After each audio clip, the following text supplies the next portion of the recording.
Hadirin dimohon berdiri. Yang Mulia Majelis Hakim Konstitusi memasuki ruang persidangan.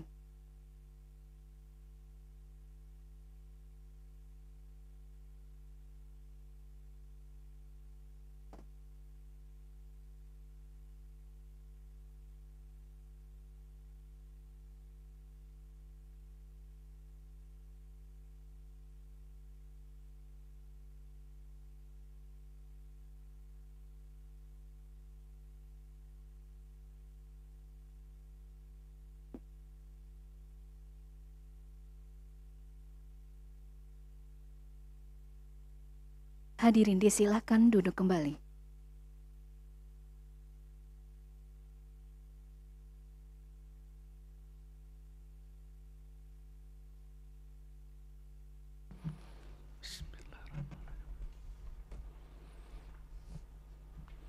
Sidang dibuka dan dinyatakan terbuka untuk umum. Assalamualaikum warahmatullahi wabarakatuh.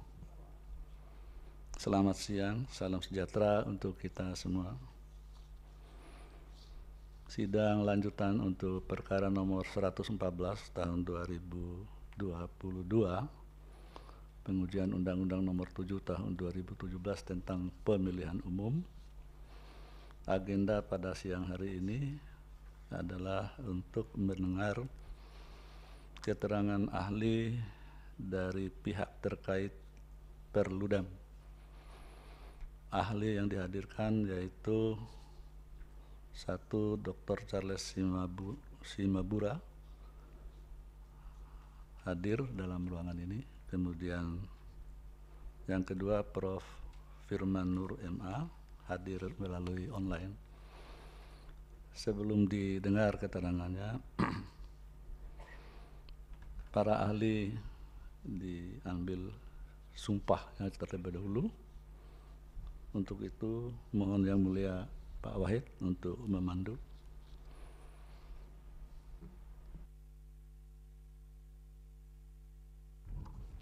Terima kasih Yang Mulia Ketua. Selanjutnya kami persilakan. Jadi yang hadir langsung adalah Dr. Charles. Prof. Firman sudah siap dengan juru sumpah dengan kitab sunnah pada posisi berdiri, tangan lurus ke bawah. Ikuti lapas yang saya tuntunkan. Bismillahirrahmanirrahim. Bismillahirrahmanirrahim. Demi Allah, saya bersumpah sebagai ahli akan memberikan keterangan yang sebenarnya sesuai dengan keahlian saya. Baik, terima kasih. Pada Dr. silakan duduk kembali, dan kepada Prof. Firman juga silakan duduk kembali. Kami serahkan selanjutnya kepada Yang Mulia Ketua. Terima kasih. Terima kasih Yang Mulia. Untuk pihak terkait Perludem, siapa terlebih dahulu untuk didengar? Terima kasih Yang Mulia. Untuk kesempatan pertama Prof. Firman Nur Yang Mulia. Ya, baik. Silakan Prof. Waktu sekitar 10-15 menit untuk pemaparan, nanti dilanjutkan dengan pendalaman atau tanya jawab sekiranya ada. Silakan. Baik, terima kasih Ketua dan anggota Majelis Hakim Konstitusi yang mulia, kuasa pemohon dan kuasa termohon yang saya hormati, hadirin yang mulia. Assalamualaikum warahmatullahi wabarakatuh. Saat ini muncul perdebatan dalam dunia politik kita terkait dengan apakah kita sepatutnya menggunakan sistem proporsional tertutup atau tetap dengan sistem proporsional terbuka. Penentuan sebuah sistem pemilu harus menghitung banyak dimensi, mengingat dampak yang ditimbulkan dari pilihan itu akan demikian kompleks. Untuk itu, izinkanlah kami menyampaikan pokok-pokok pikiran dengan hal-hal yang mengaitkan antara sistem proporsional terbuka dan tertutup dengan 1. Kualitas keterwakilan, 2. Kualitas partai politik, khususnya demokrasi internal partai, pelembagaan partai, dan pelaksanaan fungsi partai. 3. Masa depan demokrasi. 4. Soal money politics. Dan 5. Beberapa hal lain yang relevan dengan substansi persidangan kita.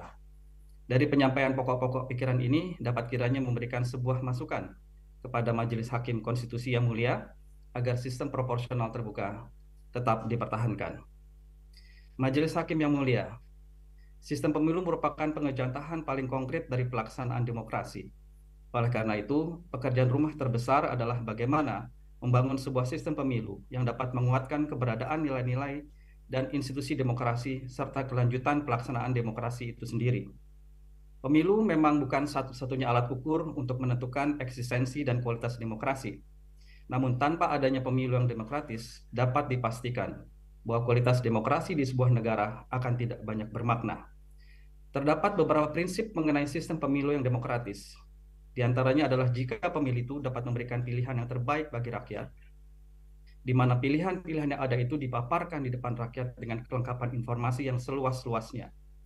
Menurut Institute for Democracy and Electoral Assistance, dalam kajian yang berjudul International Obligation for Elections, Guidelines for Legal Frameworks, persoalan transparansi dan hak mendapatkan informasi ini menjadi salah satu poin penting dalam pelaksanaan pemilu yang demokratis. Ini berarti tanpa adanya kelengkapan informasi dan pengetahuan yang menyeluruh akan seorang wakil rakyat, maka terbuka peluang kemungkinan munculnya sosok yang tidak mewakili pilihan rakyat. Hal ini berarti sebenarnya rakyat tidak diberikan yang terbaik untuk mereka, karena tidak diberikan peluang untuk melakukan perenungan atas berbagai informasi yang mereka dapatkan sebelum menentukan pilihannya. Majelis Hakim yang mulia, ini berarti lebih dari sekedar mengenali wakil rakyat, namun pula mempercayai wakil rakyat tersebut. Dengan adanya kepercayaan ini, tidak saja rakyat dapat mendorong sebuah pemerintahan dengan legitimasi yang tinggi, namun pula dapat menuntut pertanggungjawaban secara lebih maksimal karena kedekatan yang terbangun itu. Dalam situasi ini, eksistensi demokrasi akan hadir dengan lebih solid lagi. Salah satu pakar sistem pemilu, Andre Reynolds, mengatakan bahwa sebuah sistem politik yang dapat diandalkan adalah sebuah sistem di mana baik pemerintah maupun anggota legislatif dapat sejauh mungkin bertanggung jawab terhadap konstituen mereka. Salah satu sistem yang dapat memberikan kebaikan bagi rakyat untuk lebih berdaulat dalam menentukan pilihan dan percaya pada pilihannya sendiri adalah sistem proporsional terbuka. Hal ini karena sistem proporsional terbuka memberikan kesempatan bagi rakyat untuk dapat lebih detail dalam menelaah orang per orang sebelum menentukan pilihannya. Artinya, pemilih di sini tidak hanya sekedar memilih sebuah partai yang bisa jadi akan dipenuhi oleh sederet nama-nama orang yang asing di mata para pemilih. Majelis Hakim yang mulia, terkait dengan tingkat keterwakilan. Salah satu hal mendasar yang menjadi kritik utama atas sistem proporsional tertutup, khususnya terkait dengan masalah tingkat keterwakilan adalah kurang menjamin terbangunnya kedekatan antara caleg dengan konstituennya. Sistem ini kurang menjamin konstituen untuk mengetahui latar belakang dan kapabilitas caleg yang akan mewakili mereka. Terdapat potensi terjadinya situasi membeli kucing dalam karung bagi pemilih.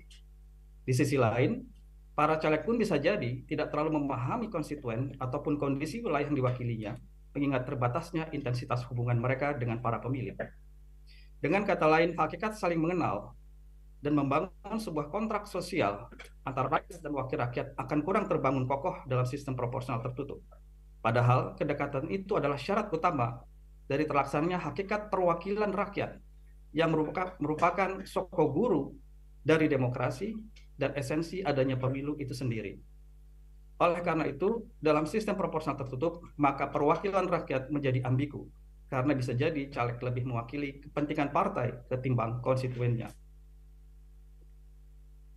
Sementara di sisi lain, sistem proporsional terbuka memberikan peluang yang besar bagi rakyat untuk mengetahui siapa yang akan menjadi calon wakilnya. Karena wakil rakyat akan didorong atau bahkan dipaksa untuk lebih intens lagi untuk membangun hubungan dengan rakyat yang diwakilinya. Situasi seperti ini juga akan menjadi peluang tetap terpeliharanya political identification atau political ID. Hal ini mengingat bahwa basis terciptanya political identification adalah terbangunnya komunikasi antara rakyat dengan partai yang intens, membumi, dan relevan dengan idealisme dan kepentingan rakyat.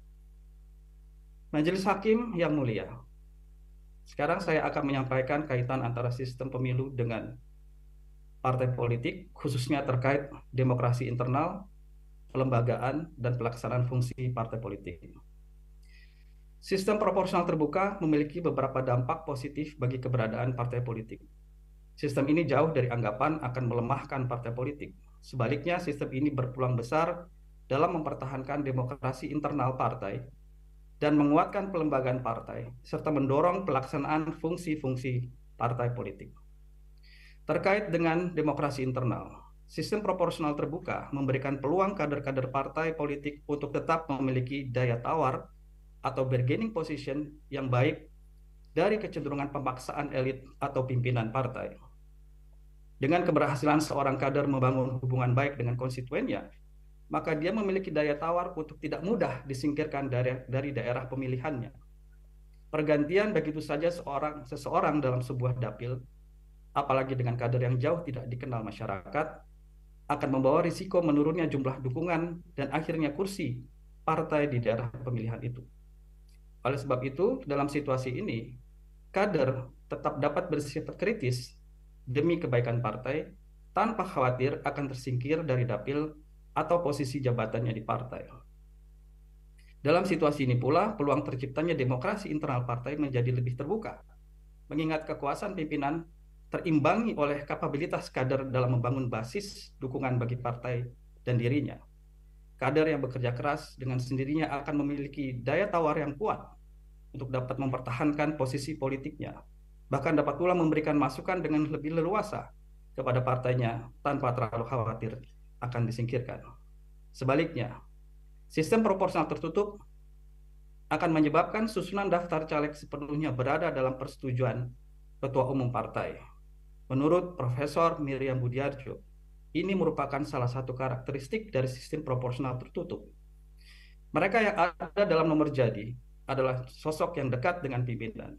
Tidak banyak peluang munculnya sosok kritis di internal partai dalam nomor urut jadi yang nantinya malah dapat terpilih karena intervensi pemilih, sebagaimana yang mungkin terjadi pada sistem proporsional terbuka.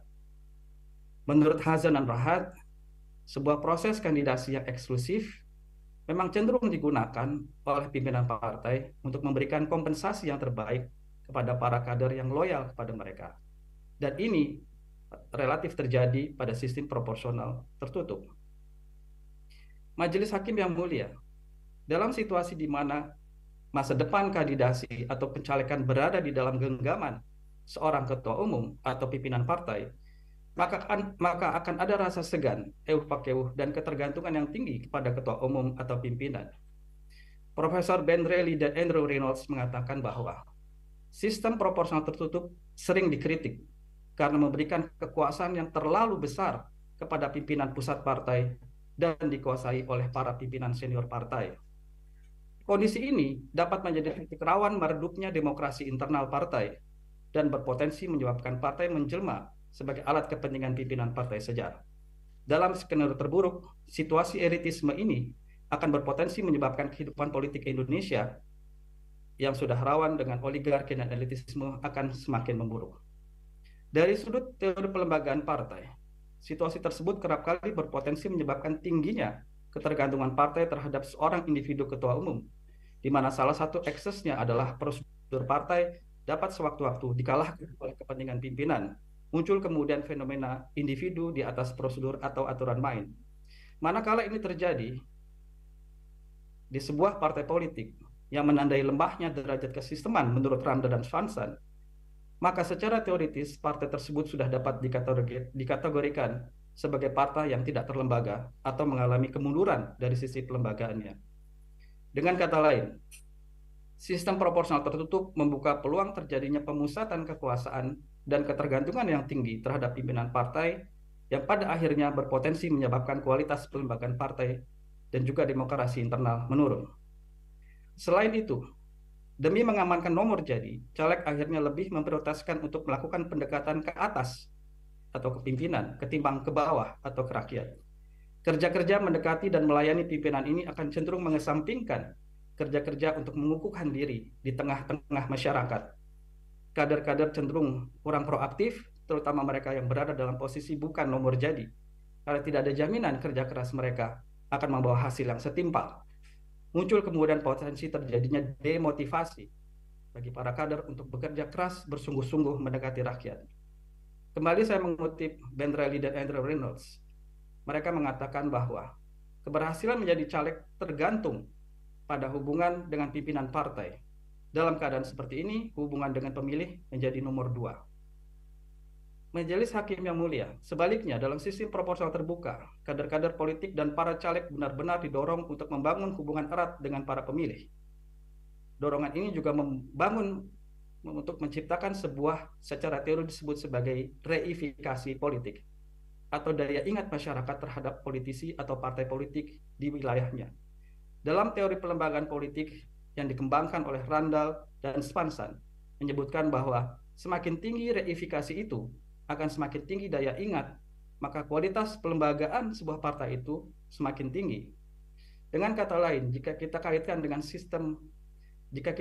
dengan pelembagaan partai, maka sistem proporsional terbuka sekali lagi mendorong terciptanya pelembagaan partai. Selain itu, proporsional terbuka berpotensi juga mendorong parpol menjalankan fungsi-fungsinya. Sistem proporsional terbuka akan mendorong caleg untuk beramai-ramai turun ke dapil atau konstituen pada saat kampanye. Inilah momen penting di mana rakyat akan mendapatkan edukasi politik dari aktor-aktor politik melalui kegiatan kampanye secara langsung. Kegiatan semacam ini pada dasarnya dapat juga dilihat sebagai bagian dari pelaksanaan fungsi parpol, terutama fungsi komunikasi politik, fungsi sosialisasi politik, hingga fungsi pendidikan politik. Momen positif yang berharga ini sulit didapatkan, atau setidaknya akan membuat kegiatan ini menjadi sekadarnya dan terbatas jika dirubah menjadi sistem proporsional tertutup.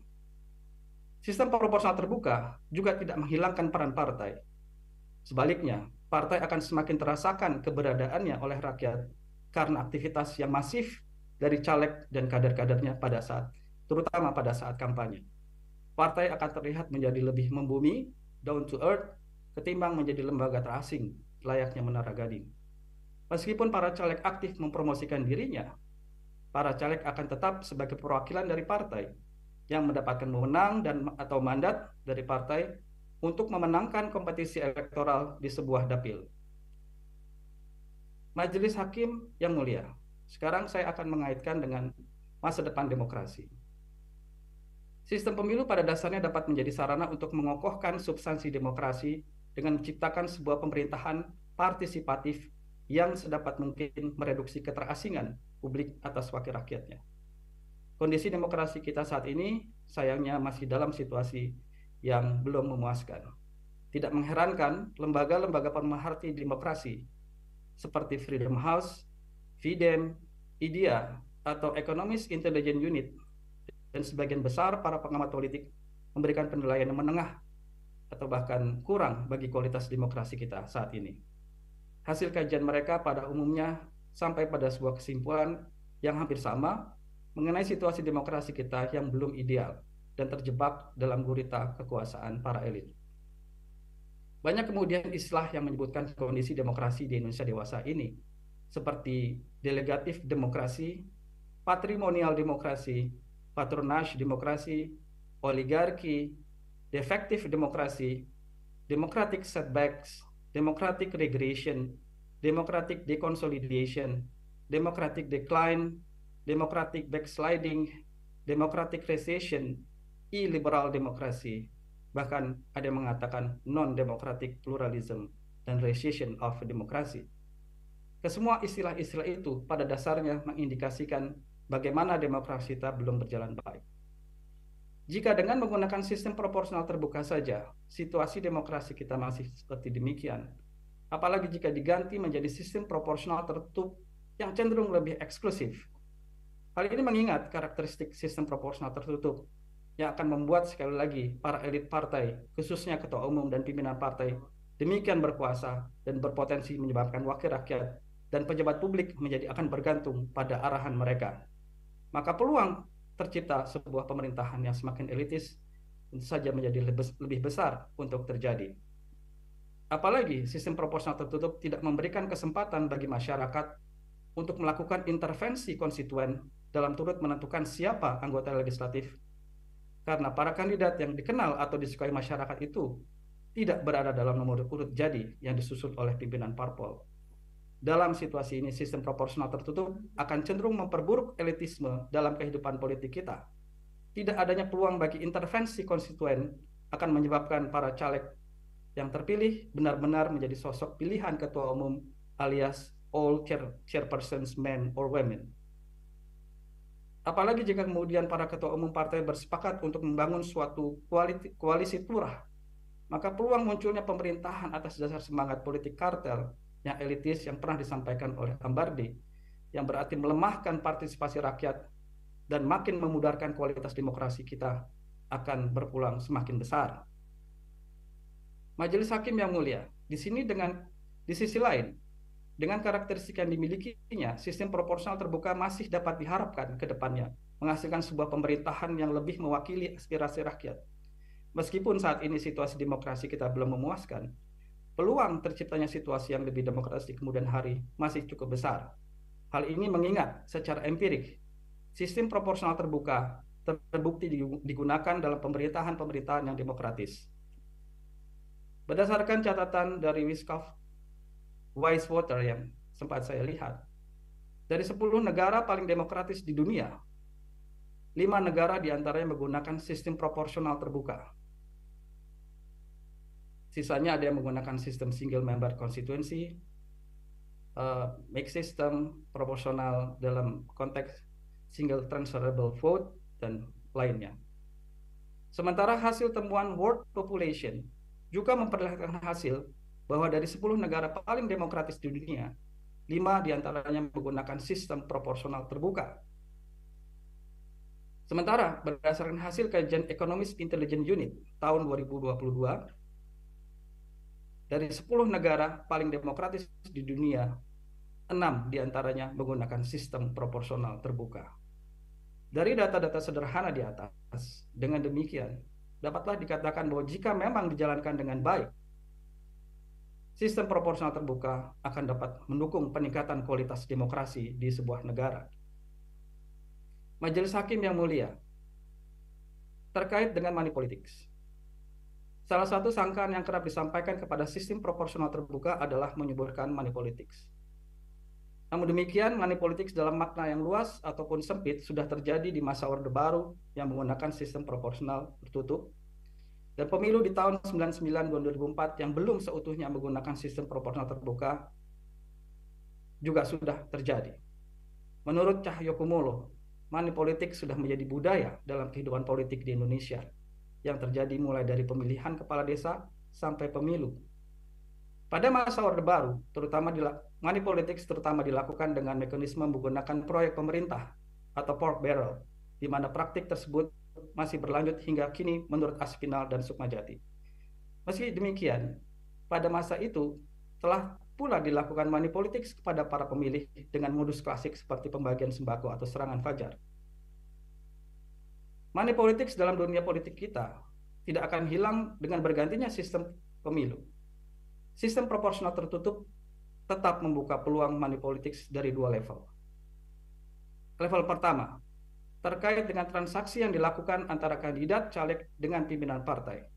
Menurut catatan Institute of Research and Empowerment, dalam hal relasi antara partai politik dan calon legislatif, money politics umumnya paling nyata dijumpai pada proses kandidasi, rekrutmen dan seleksi calon legislatif dalam bentuk uang mahar dan atau sebagai sumbangan kepada partai.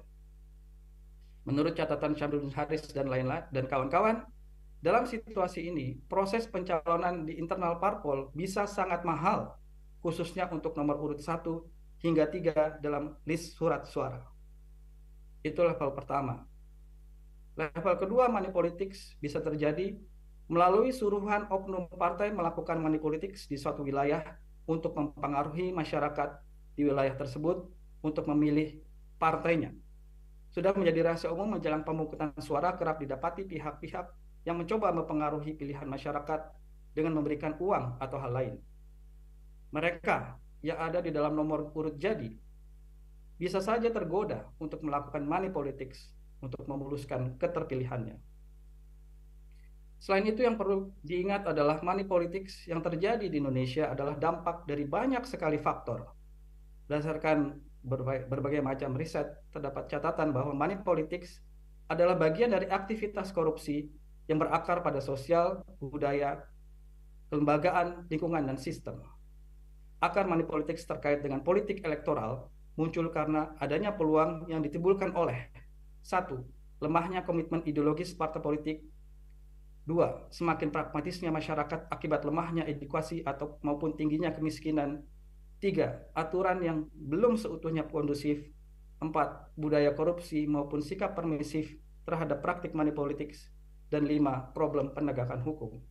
Sehubungan dengan itu, beberapa kajian menunjukkan bahwa hal-hal yang patut diperhatikan untuk mencegah politik uang meliputi persoalan yang multidimensional, meliputi penyusunan indeks kerawanan politik, mengembangkan pengawasan partisipatif, menjalin kerjasama yang erat antara pengawas pemilu dengan stakeholders terkait, penguatan kapasitas pengawas pemilu, melakukan pencegahan sejak dini, memaksimalkan koordinasi dan konsolidasi dalam sentra Gakumdu untuk menyampaikan pemahaman dalam penanganan money politics, hingga persoalan-persoalan yang terkait dengan penciptaan hukuman yang lebih keras lagi bagi para pelaku money politics, aparat penegak hukum yang berintegritas, peradilan money politics yang objektif dan cepat, badan pengawas pemilu yang membumi dan berintegritas, pendidikan anti korupsi yang diperluas, dan meningkatkan kesadaran hukum, serta meningkatkan kesejahteraan rakyat.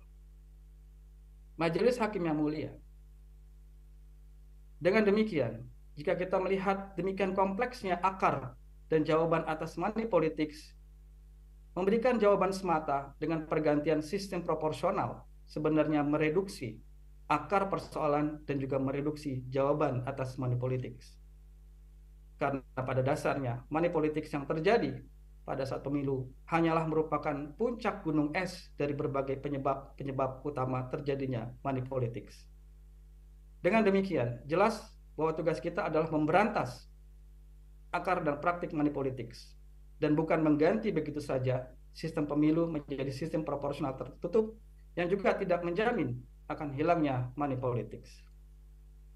Sebagai sedikit tambahan, berdasarkan hasil catatan Corruption Perception Index yang dipublikasikan oleh Transparency International tahun 2020, disebutkan bahwa dari 10 besar negara-negara dengan Corruption Perception Index tertinggi, yang artinya negara yang tingkat korupsinya rendah, 6 diantaranya menggunakan sistem proporsional terbuka, yakni Denmark, Finlandia, Norwegia, Swedia, Belanda, dan Luxembourg.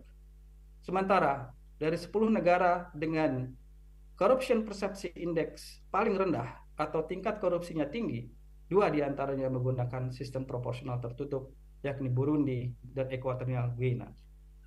Tentu saja, banyak faktor yang mempengaruhi tingkat korupsi sebuah negara. Namun, dilihat dari sisi sistem pemilu yang digunakan, dapatlah dikatakan bahwa penggunaan sistem proporsional terbuka tidaklah serta-merta menyebabkan sebuah negara terjebak dalam korupsi, termasuk money politics sebagai induk dari korupsi atau mother of corruption.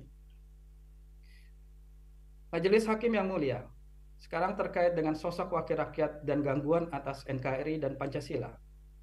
Terkait dengan adanya anggapan bahwa kecenderungan sistem proporsional terbuka akan menghasilkan sosok wakil rakyat yang kuat, maka hal itu justru harus kita syukuri. Kita membutuhkan sosok wakil rakyat yang kuat dalam makna berkomitmen terhadap aspirasi pemilih, penegakan kedaulatan rakyat, dan agenda perubahan yang baik, serta mau mengambil risiko atas komitmennya itu. Bukan wakil rakyat yang mudah dikendalikan, disetir, dikontrol sesuai dengan kepentingan kalangan tertentu yang berkepentingan sempit. Terkait dengan upaya kita meningkatkan performa badan legislatif dan juga akhirnya checks and balances sebagai prasyarat terlaksananya pemerintahan demokratis, maka keberadaan seorang wakil rakyat yang kuat dalam makna positif jelas sangat dibutuhkan. Mengenai kesiapan wakil rakyat untuk menjadi kuat itu tentu saja membutuhkan waktu untuk benar-benar mencapai kualitas yang terbaik. Namun secara mendasar terkait dengan kesiapan individu, kader atau masing-masing caleg, tentu saja pada akhirnya menjadi domain tanggung jawab partai, bukan ditentukan oleh sistem pemilu. Adapun terkait dengan pandangan yang meyakini bahwa sistem politik terbuka, proporsional terbuka terkait dengan situasi yang membahayakan eksistensi NKRI dan ideologi Pancasila, tentu saja pandangan ini penuh dengan asumsi semata. Kenyataannya secara historis empiris, sistem proporsional terbuka yang kita lakukan selama ini tidak terlalu terkait dengan hal-hal yang membahayakan keberadaan NKRI ataupun Pancasila. Kalau itu dilakukan, tentu saja tidak menguntungkan bagi para peserta pemilu, karena akan berpotensi membuat mereka ditinggalkan oleh pemilih. Jadi tuduhan itu sebetulnya tidak cukup logis. Selain itu, selama ini juga ada seleksi dari perangkat pemerintah, yakni khususnya Kemendagri, yang akan mengantisipasi hadirnya partai-partai yang berpotensi membahayakan NKRI dan Pancasila. Di sisi lain, proporsional terbuka justru memberikan peluang terjadinya pendidikan politik dan sosialisasi politik secara lebih masif kepada rakyat atau warga negara. Adanya komunikasi, pendidikan, dan sosialisasi politik yang dilakukan, terutama pada saat kampanye, memberikan peluang bagi rakyat untuk lebih memahami hakikat pemilu, lebih memahami sistem pemerintahan, lebih memahami wawasan kebangsaan yang diterima dan dipraktikkan oleh negara kita. Yang kesemuanya itu disampaikan oleh para kader partai dan caleg pada saat kampanye. Dengan demikian, justru sebenarnya sistem proporsional terbuka jauh lebih memberikan peluang bagi penguatan eksistensi NKRI dan ideologi Pancasila, karena para caleg diberikan peluang untuk sebesar-besarnya melakukan pendidikan politik kepada masyarakat, khususnya pada saat kampanye. Majelis Hakim yang mulia, sebagai penutup, ingin saya sampaikan bahwa eksistensi sebuah sistem tidak dapat langsung bekerja dengan baik. Membutuhkan proses dan banyak penyesuaian untuk benar-benar dapat berkembang sebagaimana yang diharapkan. Negara-negara demokrasi juga mengalami banyak persoalan dan memerlukan waktu yang panjang untuk menemukan bentuk demokrasi terbaiknya. Manakala ada kendala di dalam sebuah sistem, sudah sepantasnya kendala-kendala itulah yang diselesaikan, bukan serta-merta pengganti dengan yang baru. Selain itu, yang terpenting adalah kita juga harus mewaspadai. Jangan sampai hal-hal yang sudah baik, hal-hal yang sudah unggul secara prinsip dari sistem yang ada, justru menjadi hilang dan tergantikan hanya karena masih ada beberapa kendala. Apalagi jika sesuatu sistem yang akan menggantikan itu belum tentu pula akan terbebas dari banyak kendala. Ibaratnya kita tidak perlu membakar lumbung padi yang telah terjangkiti tikus di dalamnya. Memang harus diakui, sistem terbuka tidak menjamin dengan sendirinya suara rakyat akan didengar. Namun demikian, jawaban untuk itu, jawaban juga untuk meningkatkan kualitas keterwakilan, menguatkan pelembagaan partai, dan memperkuat demokrasi kita saat ini dan di masa datang jelas bukanlah dengan mengembalikan sistem pemilu kita menjadi tertutup. Sebaliknya, hal yang sudah sepatutnya kita lakukan adalah memperbaiki segala kelemahan yang masih ada dari pelaksanaan sistem proporsional terbuka saat ini. Majelis Hakim yang mulia, demikian keterangan dari saya, semoga dapat menjadi masukan bagi Majelis Hakim yang mulia dalam mengambil keputusan atas perkara ini. Terima kasih banyak. Wassalamualaikum warahmatullahi wabarakatuh. Waalaikumsalam. Baik, terima kasih ahli. Selanjutnya Pak Dr. Charles Simabura, dipersilakan di podium.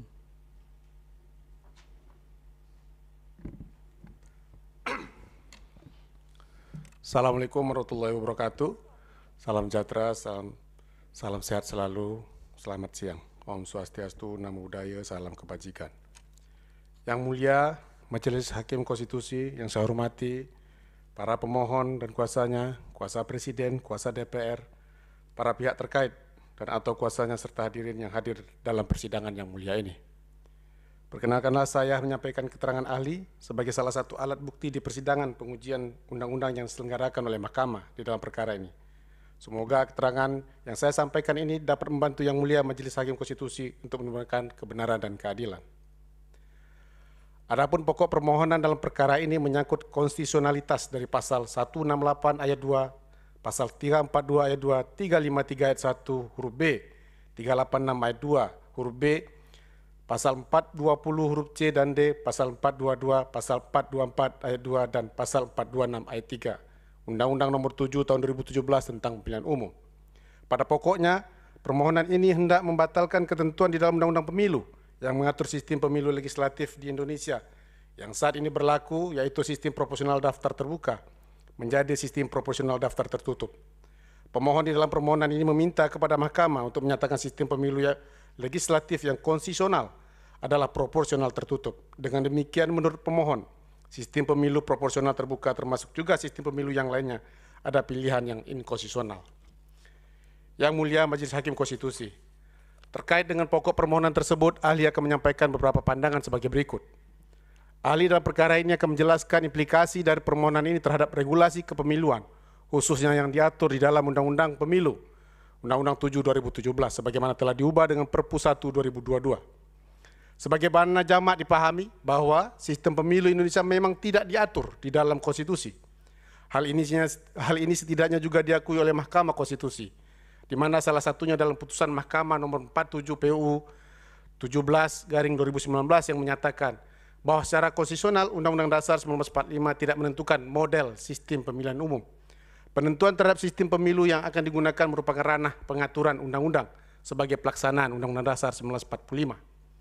Secara umum, sistem pemilu legislatif atau pemilihan umum untuk anggota DPR, DPRD, Provinsi, dan DPRD Kabupaten Kota menganut model proporsional terbuka, video pasal 168 ayat 2 Undang-Undang 7 2017 yang menjadi pokok utama dari permohonan ini. Sebagaimana didalilkan oleh pemohon, pasal akuo memiliki konsekuensi lanjutan terhadap pasal lain yang juga dimohonkan oleh pemohon dalam permohonannya. Tetapi penting untuk ditegaskan menurut ahli, sistem pemilu adalah fondasi utama dalam penyelenggaraan pemilihan umum. Artinya, jika hendak mempersiapkan segala sesuatu tentang pemilihan umum, terutama kerangka hukum tentang pemilu, sistem pemilulah yang semestinya harus sepakat terlebih dahulu. Sebab pilihan terhadap sistem pemilu menurut ahli akan memberikan dampak ikutan terhadap pengaturan atau kerangka hukum lainnya.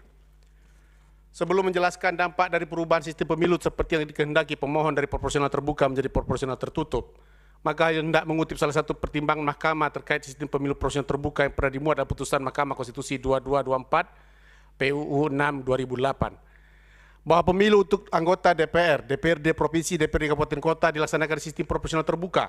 Dengan demikian, adanya keinginan rakyat memilih wakil-wakilnya yang diajukan oleh partai politik dalam pemilu sesuai dengan kehendak dan keinginannya dapat terwujud.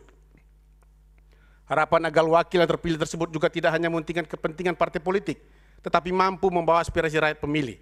Dengan sistem proporsional terbuka, rakyat secara bebas memilih dan menentukan calon anggota legislatif yang dipilih.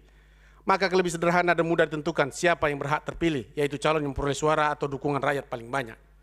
Lebih lanjut, Mahkamah menegaskan dalam putusan akuo bahwa dilihat dari dimensi keadilan dalam pembangunan politik, pada saat ini Indonesia telah menganut sistem pemilihan langsung untuk presiden dan wakil presiden, Dewan Perwakilan Daerah dan kepala daerah, wakil kepala daerah, sehingga menjadi adil pula jika pemilihan anggota DPR atau DPRD yang juga bersifat langsung memilih orang tanpa mengurangi hak-hak partai politik, sehingga setiap calon anggota legislatif dapat menjadi anggota legislatif pada semua tingkatan sesuai dengan perjuangan dan perolehan dukungan suara masing-masing.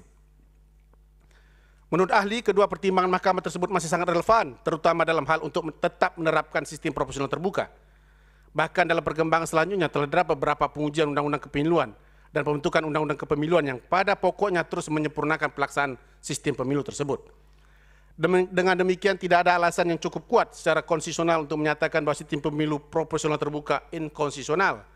Bahkan jika hendak diubah pun, maka yang terjadi adalah inkonsistensi dalam penerapan sistem pemilu. Untuk itu penting kiranya memperhatikan pertimbangan Mahkamah dalam putusan Mahkamah Konstitusi 55 PUU 17/2020 terkait penentuan model pemiluan serentak, di mana Mahkamah dalam putusan akuo menyyaratkan beberapa hal, yaitu dalam memutuskan pilihan model atas kerentakan penyelenggaraan pemilu, pembentuk undang-undang perlu mempertimbangkan beberapa hal, antara lain pemilihan model yang berimplikasi terhadap perubahan undang-undang dilakukan dengan partisipasi semua kalangan yang memiliki perhatian atas penyelenggaraan pemilu. Kemungkinan perubahan undang-undang terhadap pilihan model tersebut dilakukan lebih awal sehingga tersedia waktu untuk dilakukan simulasi sebelum perubahan tersebut benar-benar efektif dilaksanakan. Pembentuk undang-undang memperhitungkan dengan cermat semua implikasi teknis atas pilihan model yang tersedia, sehingga pelaksanaannya tetap berada dalam batas penalaran yang wajar, terutama untuk mewujudkan pemilihan umum yang berkualitas. Pilihan model selalu memperhitungkan kemudahan dan kesederhanaan bagi pemilih dalam melaksanakan hak untuk memilih sebagai wujud pelaksanaan kedaulatan rakyat. Tidak acap kali mengubah model pemilihan langsung yang diselenggarakan secara serta sehingga terbangun kepastian kemampuan pelaksanaan pemilihan umum. Tegas, Mahkamah mengharuskan pilihan atas sistem pemilu yang berimplikasi pada perubahan undang-undang harus melibatkan partisipasi publik, dilakukan lebih awal, mempertimbangkan implikasi teknis, kemudahan dan kesederhanaan bagi pemilih dan tidak dilakukan acap kali perubahan. Dengan demikian, menentukan sistem pemilu haruslah dalam waktu yang cukup dan evaluasi yang menyeluruh terhadap sistem pemilu yang digunakan, sehingga tidak serta-merta diubah atau diganti tanpa memenuhi kelima prasyarat yang telah diberikan Mahkamah. Kelima pertimbangan tersebut menjadi pedoman bagi pembentuk undang-undang, termasuk Mahkamah sendiri, bahwa perubahan sistem pemilu hendaknya dilakukan melalui proses legislasi dan menjadi ranah bagi pembentuk undang-undang untuk menjalankan wewenang konstitusionalnya. Proses legislasi yang mengubah sistem kepemiluan merupakan mekanisme yang inklusif yang memungkinkan semua pihak terlibat. Secara umum, keharusan partisipasi publik dalam proses pembentukan undang-undang, termasuk undang-undang pemilu, telah dipertegas Mahkamah melalui putusan nomor 91 PUU 18/2020. Mahkamah menghendaki partisipasi masyarakat yang lebih bermakna, meaningful participation dalam pembentukan undang-undang yang mengandung 3 prasyarat. Pertama, hak untuk didengarkan pendapatnya. Kedua, untuk hak dipertimbangkan pendapatnya. Ketiga, hak untuk mendapatkan penjelasan atau jawaban atas pendapat yang diberikan. Partisipasi publik tersebut terutama diperuntukkan bagi kelompok masyarakat yang terdapat langsung atau memiliki perhatian terhadap rancangan undang-undang yang sedang dibahas. Tak hanya itu, perubahan undang-undang nantinya akan berimplikasi pada perubahan peraturan turunannya, terutama terhadap peraturan KPU, peraturan Bawaslu, dan peraturan DKPP. Beberapa peraturan KPU dipastikan akan berdampak pada perubahan sistem pemilu, misalnya peraturan KPU tentang pencalonan anggota DPR dan DPRD provinsi, serta DPRD kabupaten kota. Khusus untuk peraturan KPU tentang pencalonan anggota legislatif, saat ini sedang berlangsung implementasi peraturan tersebut, di mana saat ini sedang berlangsung pendaftaran calon anggota legislatif. Bisa dibayangkan pada proses pencalonan anggota legislatif sudah berjalan, dan di saat yang bersamaan ada keinginan mengubah ketentuan sistem pemilu. Peraturan KPU lain yang juga berdampak langsung dari berubahnya sistem pemilu adalah peraturan KPU tentang kampanye, peraturan KPU tentang pemungutan dan penghitungan suara, peraturan KPU tentang rekapitulasi suara, dan peraturan KPU tentang penetapan calon terpilih. Sepanjang yang ahli ikuti, beberapa peraturan KPU yang ahli sebutkan di akhir tadi, sampai saat ini belum disahkan oleh KPU. Termasuk juga dampak perubahan sistem pemilu terhadap peraturan Bawaslu, mulai dari peraturan Bawaslu tentang pengawasan tahapan pemilu, peraturan Bawaslu tentang penyelesaian sengketa, dan peraturan Bawaslu tentang penanganan pelanggaran pemilu. Pembentukan peraturan turunan dimaksud tentunya juga dengan dinamika masing-masing, dan juga harus tunduk pada asas-asas pembentukan peraturan perundang-undangan. Artinya tanpa mengubah sistem pemilu pun hari ini, penyelenggara pemilu, kita menghadapi tantangan penyelesaian regulasi teknis yang masih banyak belum selesai, apalagi jika dilakukan perubahan sistem pemilu. Mengingat sistem pemilu merupakan penentu mekanisme bekerjanya seluruh tahapan pemilu yang diatur dalam peraturan perundang-undangan beserta turunannya, maka perubahan terhadap sistem pemilu merupakan sesuatu yang fundamental. Perubahan sistem pemilu akan berdampak luas, tidak hanya terhadap mekanisme pencalonan seperti yang dimohonkan, namun pada aspek lainnya. Pada level undang-undang, perubahan tersebut, sebagaimana juga telah disampaikan oleh pihak terkait, ahli mengidentifikasi beberapa materi undang-undang pemilu yang akan terdampak antara lain. Mohon izin tidak dibacakan majelis. Ada sekitar 26 materi muatan undang-undang yang akan diperbaiki. Menurut ahli, memang perubahan sistem pemilu untuk sebuah peraturan perundang-undangan yang sedang berlaku jelas akan berdampak luas pada seluruh aspek, sebagaimana tadi sudah sampaikan. Yang mulia Majelis Hakim Konstitusi, sistem pemilu merupakan jantung dari undang-undang pemilu, di mana menurut Idewa Gede Palguna, jika pasal yang diujikan merupakan jantung dari sebuah undang-undang, sehingga satu sama lain memiliki hubungan dengan sebagian besar isi pasal, maka sangat dimungkinkan dalam uji material juga berimplikasi dibatalkannya sebuah undang-undang. Jika ini yang terjadi, maka bukan tidak mungkin penyelenggaraan pemilu akan terganggu, apalagi pada saat ahli menyampaikan keterangan dalam sidang Mahkamah yang mulia ini, tahapan pemilu sudah memasuki salah satu tahapan paling krusial, yaitu pencalonan anggota DPR, DPRD dan provinsi, DPRD provinsi dan DPRD kabupaten kota. yang menurut tahapan akan diumumkan oleh KPU pencalonan anggota legislatif tersebut mulai dari tanggal 1 sampai dengan 14 Mei nanti. Apabila perubahan sistem pemilu dilakukan dalam hal tahapan telah dimulai, maka dalam konteks pembentukan peraturan perundang-undangan sudah dapat dipastikan sulit untuk dilaksanakan, sebagaimana yang tertuang dalam asas-asas pembentukan peraturan perundang-undangan. Menurut IDEA, salah satu indikator pemilu demokratis terdapat 15 di antaranya yaitu adanya kerangka hukum di mana bahwa para penyelenggaraan pemilu secara umum mengacu pada semua undang-undang dan materi atau dokumen hukum yang terkait dengan kepemiluan. Secara khusus kerangka hukum tersebut mencakup ketentuan pada level konstitusi, undang-undang pemilu, kemudian juga semua undang-undang yang terkait, termasuk juga peraturan-peraturan yang dibentuk oleh lembaga penyelenggara pemilu. Kerangka hukum demikian harusnya tuntas dan telah ada sebelum tahapan penyelenggaraan pemilu dimulai untuk memberi kepastian pada peserta pemilu, termasuk pemilih mengenai aturan main dalam pemilu. Perubahan ketentuan kepemiluan mungkin saja dilakukan dalam tahap berjalan, sepanjang tidak memberikan dampak yang fundamental terhadap penyelenggaraan pemilu. Seperti yang telah Ali uraikan, perubahan sistem pemilu jelas merupakan sesuatu yang bersifat fundamental, di mana berdampak secara luas sebagaimana yang telah uraikan tersebut. Bahkan IDEA menegaskan bahwa segala perundangan pemilu harus diundangkan jauh sebelum tanggal pemilu dilaksanakan untuk memberi waktu yang cukup bagi peserta partai politik dan pemilih untuk memahami aturan proses pemilu.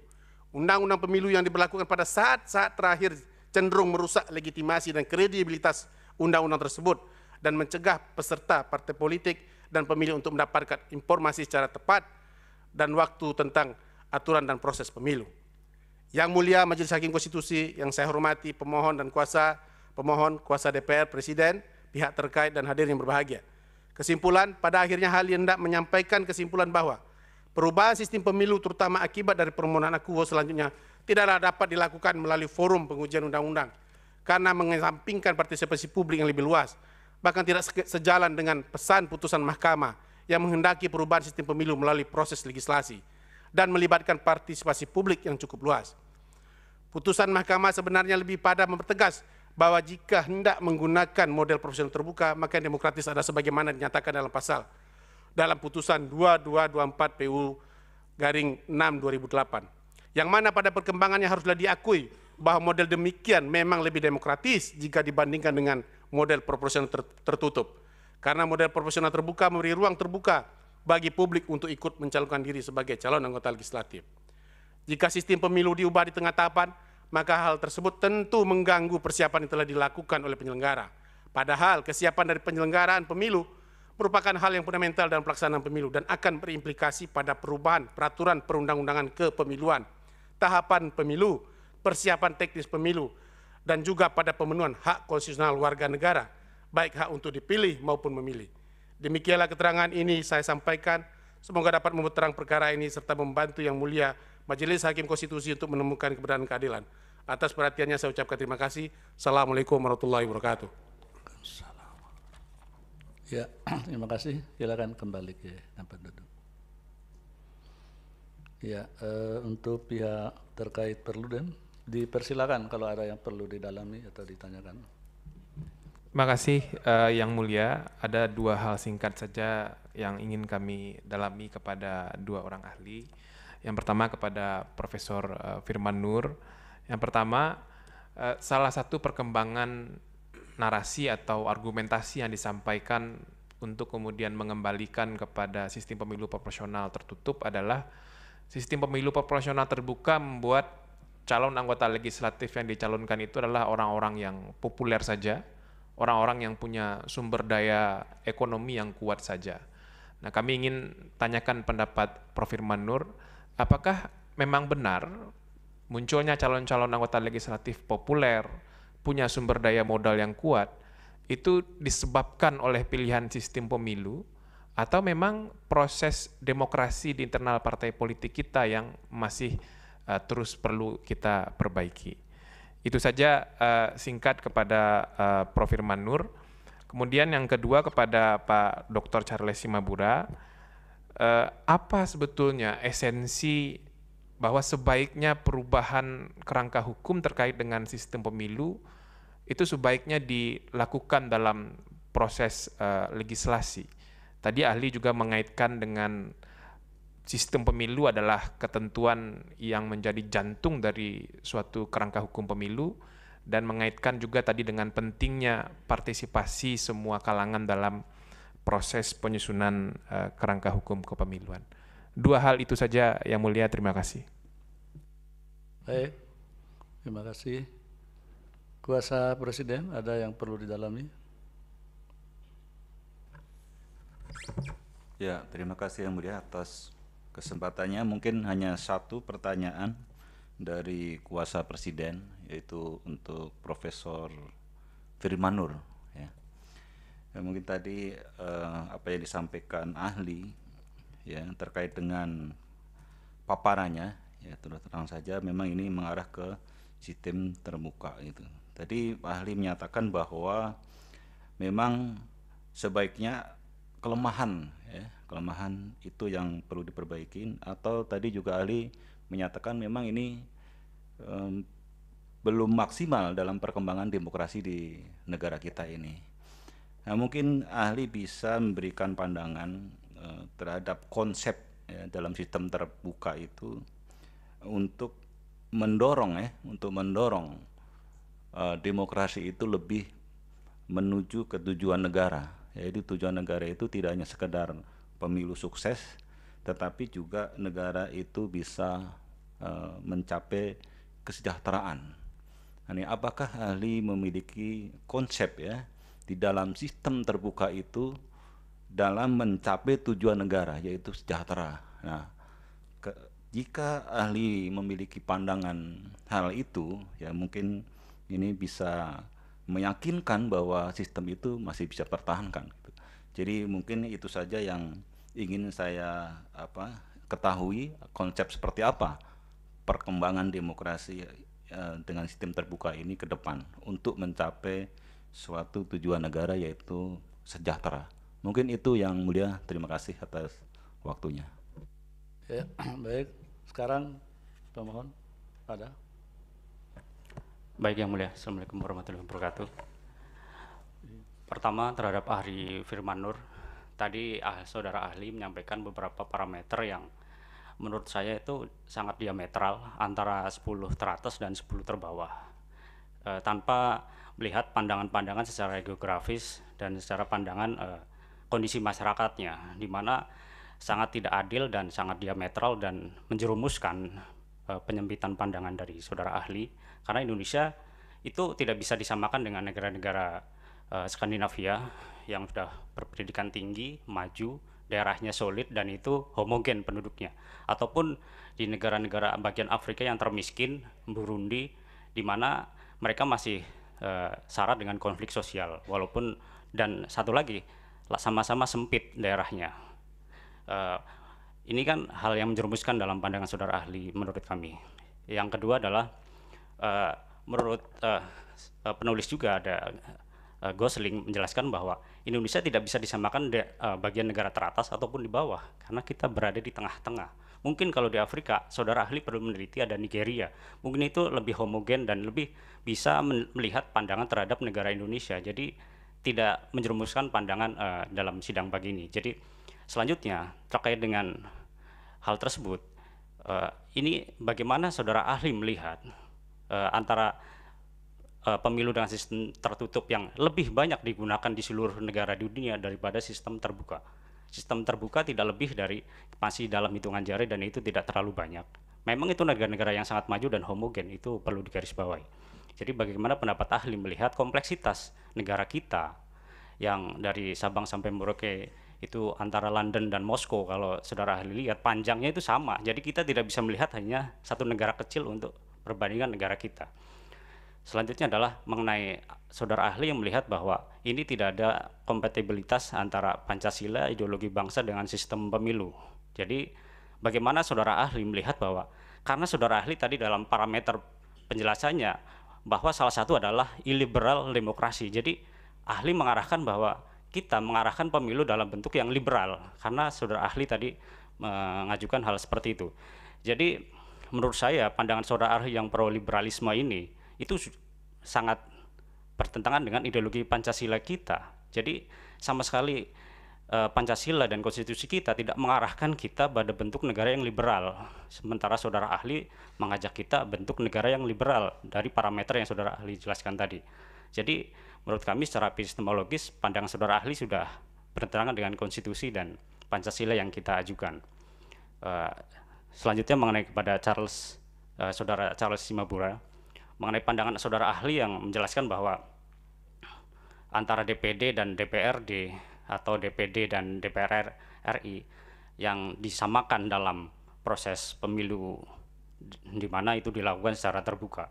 Jadi di konstitusi kita sudah sangat jelas membedakan antara DPD Dewan Perwakilan Daerah, di mana itu dipilih secara langsung oleh rakyat karena itu perwakilan daerah, dan DPR RI itu adalah perwakilan dari partai politik, dan itu sangat jelas dibedakan. Jadi kita tidak bisa menyamakan apa yang sudah sangat tegas dibedakan dalam konstitusi kita. Jadi ini sejalan dengan pandangan ahli yang sendiri, seolah-olah yang sudah jelas berbeda tiba-tiba disamakan dalam level undang-undang, padahal di konstitusi kita itu sudah sangat jelas dibedakan. Jadi bagaimana saudara ahli menjawab apa yang sudah jelas dibedakan tiba-tiba oleh undang-undang disamakan? Apakah itu justru tidak bertentangan dengan konstitusi kita? Begitu. Jadi bagaimana saudara ahli melihat hal tersebut? Yang kedua adalah saudara ahli memperinci banyaknya dari PKPU yang tidak disahkan sampai hari ini. Menurut kami, memang kami sudah mengajukan ini sejak bulan November dan ini sudah cukup lama. Bahkan sebelum PKPU ini mungkin belum disusun. Jadi menurut kami juga sudah mengajukan provisi terhadap proses pada persidangan kali ini. Cuma karena banyaknya pihak terkait, inilah yang memperlama. Jadi menurut kami adalah bagaimana ini adalah kesepakatan bersama. Jadi bukan masalah permohonan ini, tapi kita melihat mempunyai pandangan yang sama terhadap konsistensi dari pengaturan proses pemilu ke depannya. Jadi itu, terima kasih. Baik, dari meja hakim, ya, Yang Mulia Prof. Arief, silakan.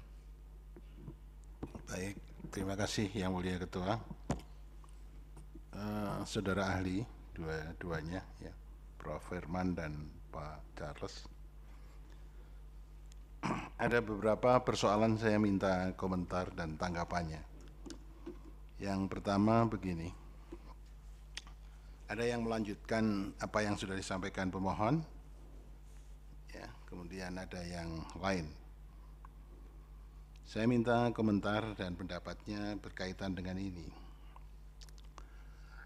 Orang-orang yang belajar hukum tidak secara normatif, belajar hukum secara sosiologis, itu mengatakan begini: teori hukum, teori demokrasi, atau hukum atau demokrasi itu diberlakukan di suatu negara tergantung pada kosmologi yang dianut oleh negara itu. Jadi hukum dan demokrasi tidak dapat dipraktekkan atau tidak dipraktekkan di ruang yang hampa. Kalau dipraktekkan di ruang hampa, mau diubah ke sana kemari itu bebas. Tapi hukum dan demokrasi itu diletakkan pada suatu kondisi kosmologi suatu negara. Sehingga ini untuk Pak Firman dulu. Tidak bisa kita mendasarkan pada satu teori hukum atau demokrasi baik itu dipraktekkan di negara-negara yang lain itu baik, dan itu diterapkan di Indonesia bisa juga menjadi baik. Itu banyak teori-teori yang mempelajari hukum secara sosiologis mengatakan begitu. Hukum yang berlaku di Inggris itu bagus, diterapkan di Inggris bagus. Tapi begitu negara-negara persemakmuran bekas jajahan Inggris yang ada di Afrika mau menerapkan hukum yang dipraktekkan di Inggris ternyata tidak baik. Karena apa? Tidak didukung kosmologi bangsa-bangsa Afrika. Kosmologinya beda. Sehingga saya juga tidak sependapat, ya. Kalau Anda mengatakan sistem terbuka dipraktekkan di negara-negara maju sana baik, itu dipraktekkan di Indonesia juga akan menjadi baik, juga belum tentu. Masih banyak faktor yang sangat berpengaruh. Itu pertama. Kemudian kita kaitkan dengan satu hal yang sangat menarik. yaitu apakah sistem ini, ya, sistem terbuka atau sistem tertutup, terutama sistem terbuka, kompatibel enggak dengan apa yang saya contohkan ini. Dalam sistem terbuka, itu calon yang berasal dari satu partai di dalam satu daerah pemilihan. Itu kan satu partai. Otomatis satu ideologi. Otomatis satu program. Nah, mereka itu bersaing secara bebas. Ya, ada misalnya ada satu dapil. Dapil Jawa Tengah Solo Raya misalnya. Di situ ada calon satu partai. Otomatis kan satu ideologi. Otomatis satu program. Karena satu partai. Tapi itu bersaing secara bebas untuk memperebutkan konstituen. Kemudian dia bersengketa. Karena memperebutkan konstituen akhirnya bersengketa. Sengketanya itu mulai di tingkat awal pada waktu memperebutkan konstituen di daerah Solo Raya. Tidak selesai di situ, sengketanya sampai di bawah ke Mahkamah Konstitusi. Sengketa di Mahkamah Konstitusi terjadi sesama anggota partai yang ideologinya sama, yang programnya sama. Apakah itu bisa dikatakan sesuai dengan sistem yang harus dibangun berdasarkan ideologi Pancasila? Ideologi Pancasila mengajarkan pada kita gotong royong. Ideologi Pancasila mengajarkan persatuan yang sesama. Tapi kalau bersaing di beda partainya bersaing memperebutkan konstituen, itu wajar di dalam proses demokrasi. Tapi ini dalam satu partai yang satu ideologi dan satu program, itu bersaing dengan bebas sampai ke Mahkamah Konstitusi. Nah, ini apa? Kemudian dilihat dari sisi ini, apakah kompatibel sistem terbuka itu? Tadi saya melanjutkan dari apa yang disampaikan oleh pemohon. Apakah ini tidak menandakan bahwa pendapat dari Pak Firman menunjukkan bahwa Pak Firman pengen mengaplikasikan sistem ini dengan sistem yang demokrasi liberal, demokrasi individualis, bukan demokrasi berdasarkan ideologi Pancasila. Itu yang berikutnya. Kemudian berikutnya lagi, apakah juga sistem ini, sistem terbuka itu kompatibel dengan yang saya ketahui sependek pengetahuan saya? Ada yang diatur dengan memberikan affirmative action. Affirmative action itu dimulai sejak di Undang-Undang Parpol.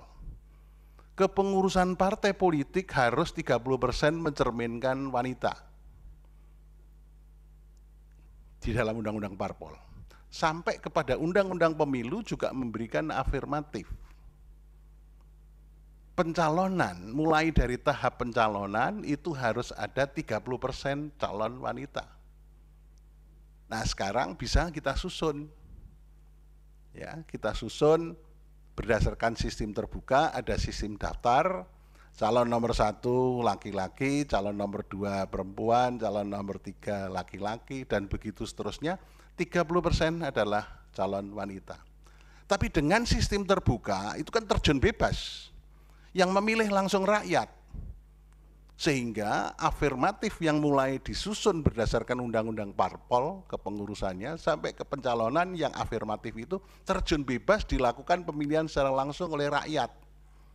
Akhirnya rakyat memilih bukan yang sesuai dengan afirmatif itu. Calon perempuan tidak masuk ke DPR, DPRD provinsi dan kabupaten kota karena terjun bebas. Tapi kalau sistem tertutup dengan daftar calon, itu kan bisa diatur menggunakan sistem afirmatif. Ini bisa kompatibel atau tidak. Ya, bisa saja nanti Pak Firman atau Pak Charles mengomentari beberapa hal yang sudah saya sampaikan. Yang terakhir, ini khusus untuk Pak Charles. Apa Pak Charles nggak ingat, perubahan dari sistem tertutup menjadi sistem terbuka itu diputus oleh Mahkamah Konstitusi. Tapi sekarang Pak Charles mengatakan itu semacam open legal policy yang memerlukan pendapat dari suara mayoritas, partisipasi publik. Apakah sekarang mahkamah tidak boleh memutus itu? Kalau memutus dalam waktu yang pendek. Nah sekarang dulu perubahan dari tertutup menjadi terbuka itu waktunya juga pendek sekali loh. Zaman waktu itu Mahkamah Konstitusi pada waktu itu. Saya lupa lupa tahunnya, tapi saya ingat sekali bahwa pada waktu itu sistemnya masih sistem tertutup oleh mahkamah. Dalam waktu yang relatif pendek menjelang pemilu diubah menjadi sistem terbuka. Nah sekarang kasusnya memang sama. Ini sudah mau mendekati proses pemilu, sudah injury time. Ada permohonan yang sebetulnya sudah agak lama tapi masuk karena banyak pihak terkait yang masuk di dalam forum judicial review ini, sehingga memunculkan satu fenomena ada constraint waktu injury time. Tapi tentunya hakim yang bijaksana tidak mungkin, saya sependapat dengan Pak Charles, tidak mungkin kita kemungkinan ya memutus secara gegabah tanpa melihat constraint waktu yang sudah sampai injury time. Tetapi apakah betul ini open legal policy? Sekarang kita nggak boleh. Duh, dulu yang memutus itu mahkamah, bukan yang memutus pembentuk undang-undang. Nah, sekarang banyak orang termasuk di dalam banyak pihak terkait mengatakan ini kewenangannya open legal policy.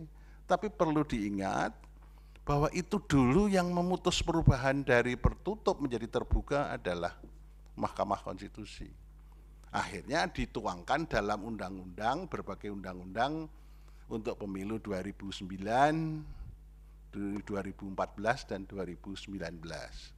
Nah sekarang ada permohonan di 2024 ini untuk mengubah kembali, pengen kembali dimasukkan karena banyak kelemahan-kelemahan menurut pemohon yang menyangkut proporsional terbuka itu.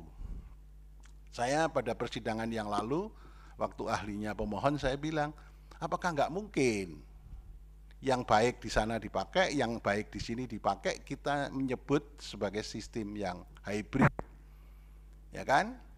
Ini persidangan ini kan juga hybrid, bagus. Ada yang hadir di sini meriah begini, ada yang hadir secara daring di sana. Itu akan keunggulan teknologi dipakai. Nah, ini gimana? Jadi kita harus bersama-sama memikirkan ini secara bersama-sama, bukan untuk kepentingan siapa-siapa, tapi untuk kepentingan bangsa. Sekali lagi, Pak Firman dan Pak Charles, saya menyampaikan, hukum demokrasi itu diterapkan bukan di ruang yang hampa. Diterapkan pada kondisi, situasi, suatu masyarakat yang masyarakat antara satu negara atau kosmologinya bisa berbeda-beda. Baik diterapkan di satu negara A, belum tentu baik diterapkan di B. Ada penelitian yang sudah saya sebutkan tadi, penelitiannya Stuart Macaulay, yang mengatakan hukum Inggris bagus sekali dan Inggris menjadi negara demokrasi modern dengan menggunakan monarki pada waktu diterapkan di Inggris, tapi hukum Inggris itu pada waktu mau diterapkan di Afrika carut marut, enggak karu-karuan. Karena apa? Kosmologinya, masyarakatnya, tingkat pendidikan, sosial, politik, dan macam-macam sangat berbeda. Nah, sekarang tadi sudah disinggung oleh pemohon, itu menyangkut itu. Nah, ini saya minta komentar para ahli yang tentunya lebih ahli dari siapapun, karena ini namanya ahli. Hakim itu bukan ahli, hakim itu hakim. Tapi kalau Pak Charles dan Pak Firman kan dikatakan ini ahli. Tapi hakim bukan ahli, maka tolonglah kita diajari. Terima kasih. Ya, baik, masih ada yang mulia, Prof. Saldi, silakan. Terima kasih yang mulia Ketua, pada para ahli. Ini pertanyaan pertama ini melanjutkan apa yang disampaikan yang mulia Prof. Arief sebelumnya soal MK yang menetapkan dulu terbuka tertutup. Nah, saya ingin nih dapat penjelasan yang lebih elaboratif ya dari ahli. itu yang diputuskan MK dulu memang terbuka tertutup atau apa yang diputuskan itu oleh MK tahun 2008 itu. Karena itu kan ada beberapa hierarki sih sebetulnya dalam penentuan suara, perahian suara, perolehan kursi. Nah, MK itu adanya di mana sih sebetulnya dalam putusan itu? Itu satu. Yang kedua, saya ingin dapat penjelasan dari kedua ahli, termasuk Prof. Firman Nur. Ini kalau kita bicara sistem pemilu, itu kan harus dilihat dalam konteks sistem politik secara keseluruhan. Saya tahu dua ahli ini kan posisinya pro kepada sistem proporsional terbuka. Tolong kami dijelaskan, pilihan sistem pemilu dikaitkan dengan pilihan sistem pemerintahan, terutama sistem presidensial. Seberapa jauh pengaruh sistem pemilu, apakah itu terbuka atau tertutup, terhadap pilihan sistem presidensial. Karena ini harus dielaborasi dengan sistem kepartaian. Saya mohon ahli menjelaskan soal ini. Yang ketiga, ini masih melanjutkan dari Prof. Arief, karena ini satu perguruan ini sebetulnya. Tadi ada tawaran mix system. Jadi kata Prof. Arief, diambil yang bagus-bagusnya di sini, yang bagus-bagusnya di sini, lalu dipertemukan di tengah. Ada model yang di sidang sebelumnya pernah saya tanyakan juga ke ahli. Ada memang negara yang eksplisit menggunakan sebahagian dari kursi itu dipilih dengan sistem terbuka, sebahagian lagi dengan sistem tertutup. Kalau saya tidak salah, Skotlandia salah satu yang menggunakan model itu. Jadi seluruh yang perwakilan tadi, soal gender, soal ini dan segala macam, biasanya tertampung di sistem tertutup itu. Nah yang lain ditampung di sistem terbuka. Nah, kami juga ingin dapat penjelasan dari ahli. Ini kalau diambil model campuran ini, bagaimana sih sebetulnya diletakkan dalam konteks sistem politik kita? Itu yang ketiga. Ini pertanyaan yang juga diajukan di sidang sebelumnya. Jadi ini supaya kelihatan netral nih, jangan pemohon menduga ini hakim ini kesini dan segala macam. Pertanyaan yang sama saya ajukan kepada kedua ahli. Menurut ahli, kalau harus mengubah, kapan seharusnya perubahan itu masuk akal dilakukan? Tadi kuncinya diberikan sedikit oleh Prof. Arief. Nah ini kami perlu penegasan ahli. Kalau memang harus berubah dari satu model ke model berikutnya, dalam konteks pemilu sebagai sebuah rangkaian, kira-kira itu kapan yang paling masuk akal pemilihan itu, agar kemudian tujuan mewujudkan kedaulatan rakyat itu tidak tercederai. Tolong kami dibantu soal-soal yang seperti itu. Nah, kalau soal MK boleh menentukan atau tidak, tadi sudah ditanya oleh Prof. Arief. Jadi beberapa bagian ini satu hati saya dengan Prof. Arief ini pertanyaannya. Nah, itu saja pertanyaan kami kepada para ahli. Nah, yang paling penting ini yang agak miss dijelaskan oleh para ahli. Implikasi mengubah sistem terhadap norma pasal-pasal yang lain. Karena begitu satu diubah, katanya tadi pasal jantung, itu pasti tidak berhenti di situ. Dia ada kaitan dengan norma-norma lain. Bisakah ahli memberikan argumentasi atau penjelasan kepada kami? Ini kalau ini diubah, dia akan berdampak ke sini, dan segala macamnya. Nah ini perlu juga dielaborasi, karena kan kami yang di depan ini ya Prof. Arief, bukan orang yang ahli pemilu. Jadi keahlian kami terbatas soal pemilu itu, dan itulah tugas ahli menjelaskan kepada kami, ini loh konsekuensi dari pilihan-pilihan yang akan dilakukan. Nah, mestinya kami dibantu dengan penjelasan-penjelasan seperti itu. Itu saja Pak Ketua, terima kasih. Ya, baik, terima kasih Yang Mulia. Ya, untuk ahli dipersilakan untuk menanggapi. Pertama ya Prof. Firman terlebih dahulu. Silakan, Prof.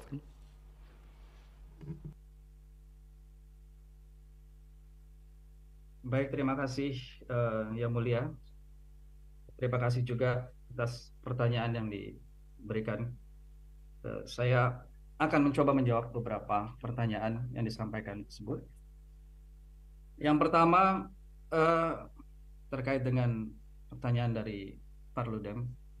Tentu saja demokrasi adalah sebuah sistem yang menyadarkan diri pada popularitas, ya. Dan ini menjadi kritik terhadap sistem ini secara filosofis. Makanya Plato sebetulnya setengah hati di dalam menerima demokrasi, karena demokrasi punya kecenderungan kuat mencari popularitas. Plato lebih suka dengan konsep the philosopher kings yang lebih eksklusif gitu. Namun itulah konsekuensi demokrasi yang harus diterima bagi negara manapun yang sudah menerapkan sistem demokrasi, bahwa popularitas adalah salah satu yang tidak terelakkan. Nah, untuk mencapai popularitas itu kan tidak serta-merta harus mengandalkan satu hal yang bersifat materialistik, tapi juga bisa dicari cara lain untuk mendapatkan popularitas itu. Tapi dalam konteks kita saat ini memang popularitas itu cenderung untuk terkait dengan masalah-masalah yang terkait dengan kontestasi yang sifatnya mungkin lebih bersifat permukaan. Tapi itu sekali lagi merupakan konsekuensi dari demokrasi. Nah, mengenai kemudian munculnya kalangan yang kemudian mengandalkan popularitas itu menjadi suatu yang biasa terjadi. Namun demikian sebetulnya itu bisa dikendalikan, kadarnya bisa dikendalikan, proporsionalitasnya seberapa besar popularitas itu memang masih di dalam kaidah-kaidah yang baik begitu. Dan kunci dari pengendalian itu adalah sebetulnya pada partai politik, pihak yang memberikan masyarakat pilihan, wakil rakyat memberikan pilihan-pilihan seorang caleg kepada masyarakat.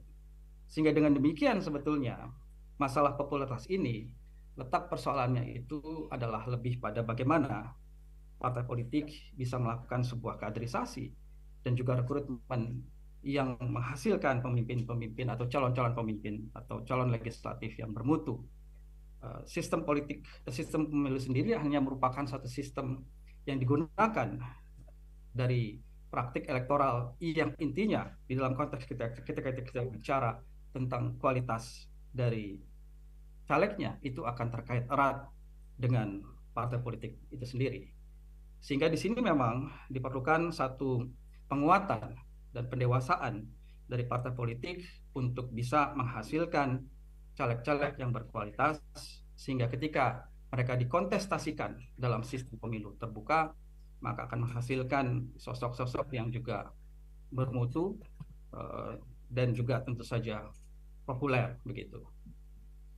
Dan saya kira dengan demikian memang persoalan ini lebih pada bagaimana partai politik bisa mengontrol dan kemudian memberikan yang terbaik bagi masyarakat kita. Kemudian yang kedua terkait dengan mendorong kesejahteraan. Saya kira memang masih ada perdebatan antara demokrasi dan kesejahteraan.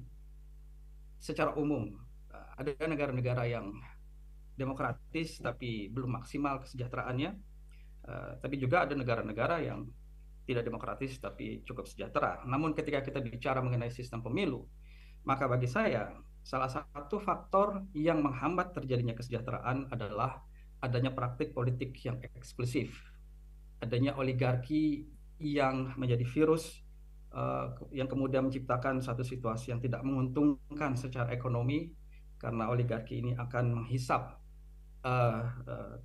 kekuatan ekonomi kita untuk kepentingan dirinya. Nah, oligarki itu bisa tumbuh kalau sistem yang ada itu tertutup secara keseluruhan, dan ini akan ditopang oleh sistem pemilu yang juga tertutup, karena kita tidak pernah tahu mana yang bisa terlihat jelas dia oligarki atau tidak, begitu ya. Nah, sistem pemilu terbuka pada dasarnya memberikan peluang bagi para pemilih untuk bisa mengenali dan kemudian mengidentifikasi mana-mana wakil rakyat atau calon wakil rakyat yang memang berkomitmen untuk memperjuangkan kepentingan mereka, dan mana-mana mereka yang memang terindikasi memiliki problem di dalam posisinya sebagai seorang politisi yang punya potensi kemudian akan mengukuhkan elitisme atau oligark. Sehingga dengan demikian sebetulnya sistem pemilu terbuka itu mendorong terjadinya sebuah seleksi yang dilakukan oleh para pemilih untuk betul-betul menghasilkan komposisi wakil rakyat yang betul-betul bisa memperjuangkan kesejahteraan mereka. Dan situasi ini nampaknya akan sulit dilakukan kalau situasinya adalah seperti membeli kucing dalam karung yang terjadi dalam sistem pemilu tertutup. Karena bisa jadi mereka yang ada di nomor jadi itu adalah mereka yang sebetulnya bagian atau proksi dari oligarki. Yang sebagaimana disampaikan oleh Prof. Haris adalah bahwa untuk mencapai ranking 1 sampai ranking 2 di dalam list itu kerap sangat mahal. Dan biasanya yang mahal-mahal ini adalah mereka yang entah memang bagian dari oligarki atau mereka yang memiliki koneksi dengan oligarki. Dan ini pada akhirnya akan terkait bagaimana memaksimalkan kinerja badan legislatif untuk bisa betul-betul menjadi benteng bagi penguatan kesejahteraan rakyat dan juga bagaimana bisa mengikis oligarki di dalamnya. Saya kira demikian keterkaitan antara sistem pemilu dengan kesejahteraan, yakni potensi terpilihnya wakil-wakil rakyat yang betul-betul komitmen untuk memperjuangkan kesejahteraan rakyat itu lebih terbuka lebar. Kemudian yang ketiga, saya tidak dengan jelas maksud liberal demokrasi ini, saya hanya mengutip dari banyak istilah yang digambarkan oleh para pengamat politik, ahli-ahli politik di Indonesia mengenai kondisi demokrasi kita saat ini, di mana salah satunya menggunakan istilah illiberal demokrasi.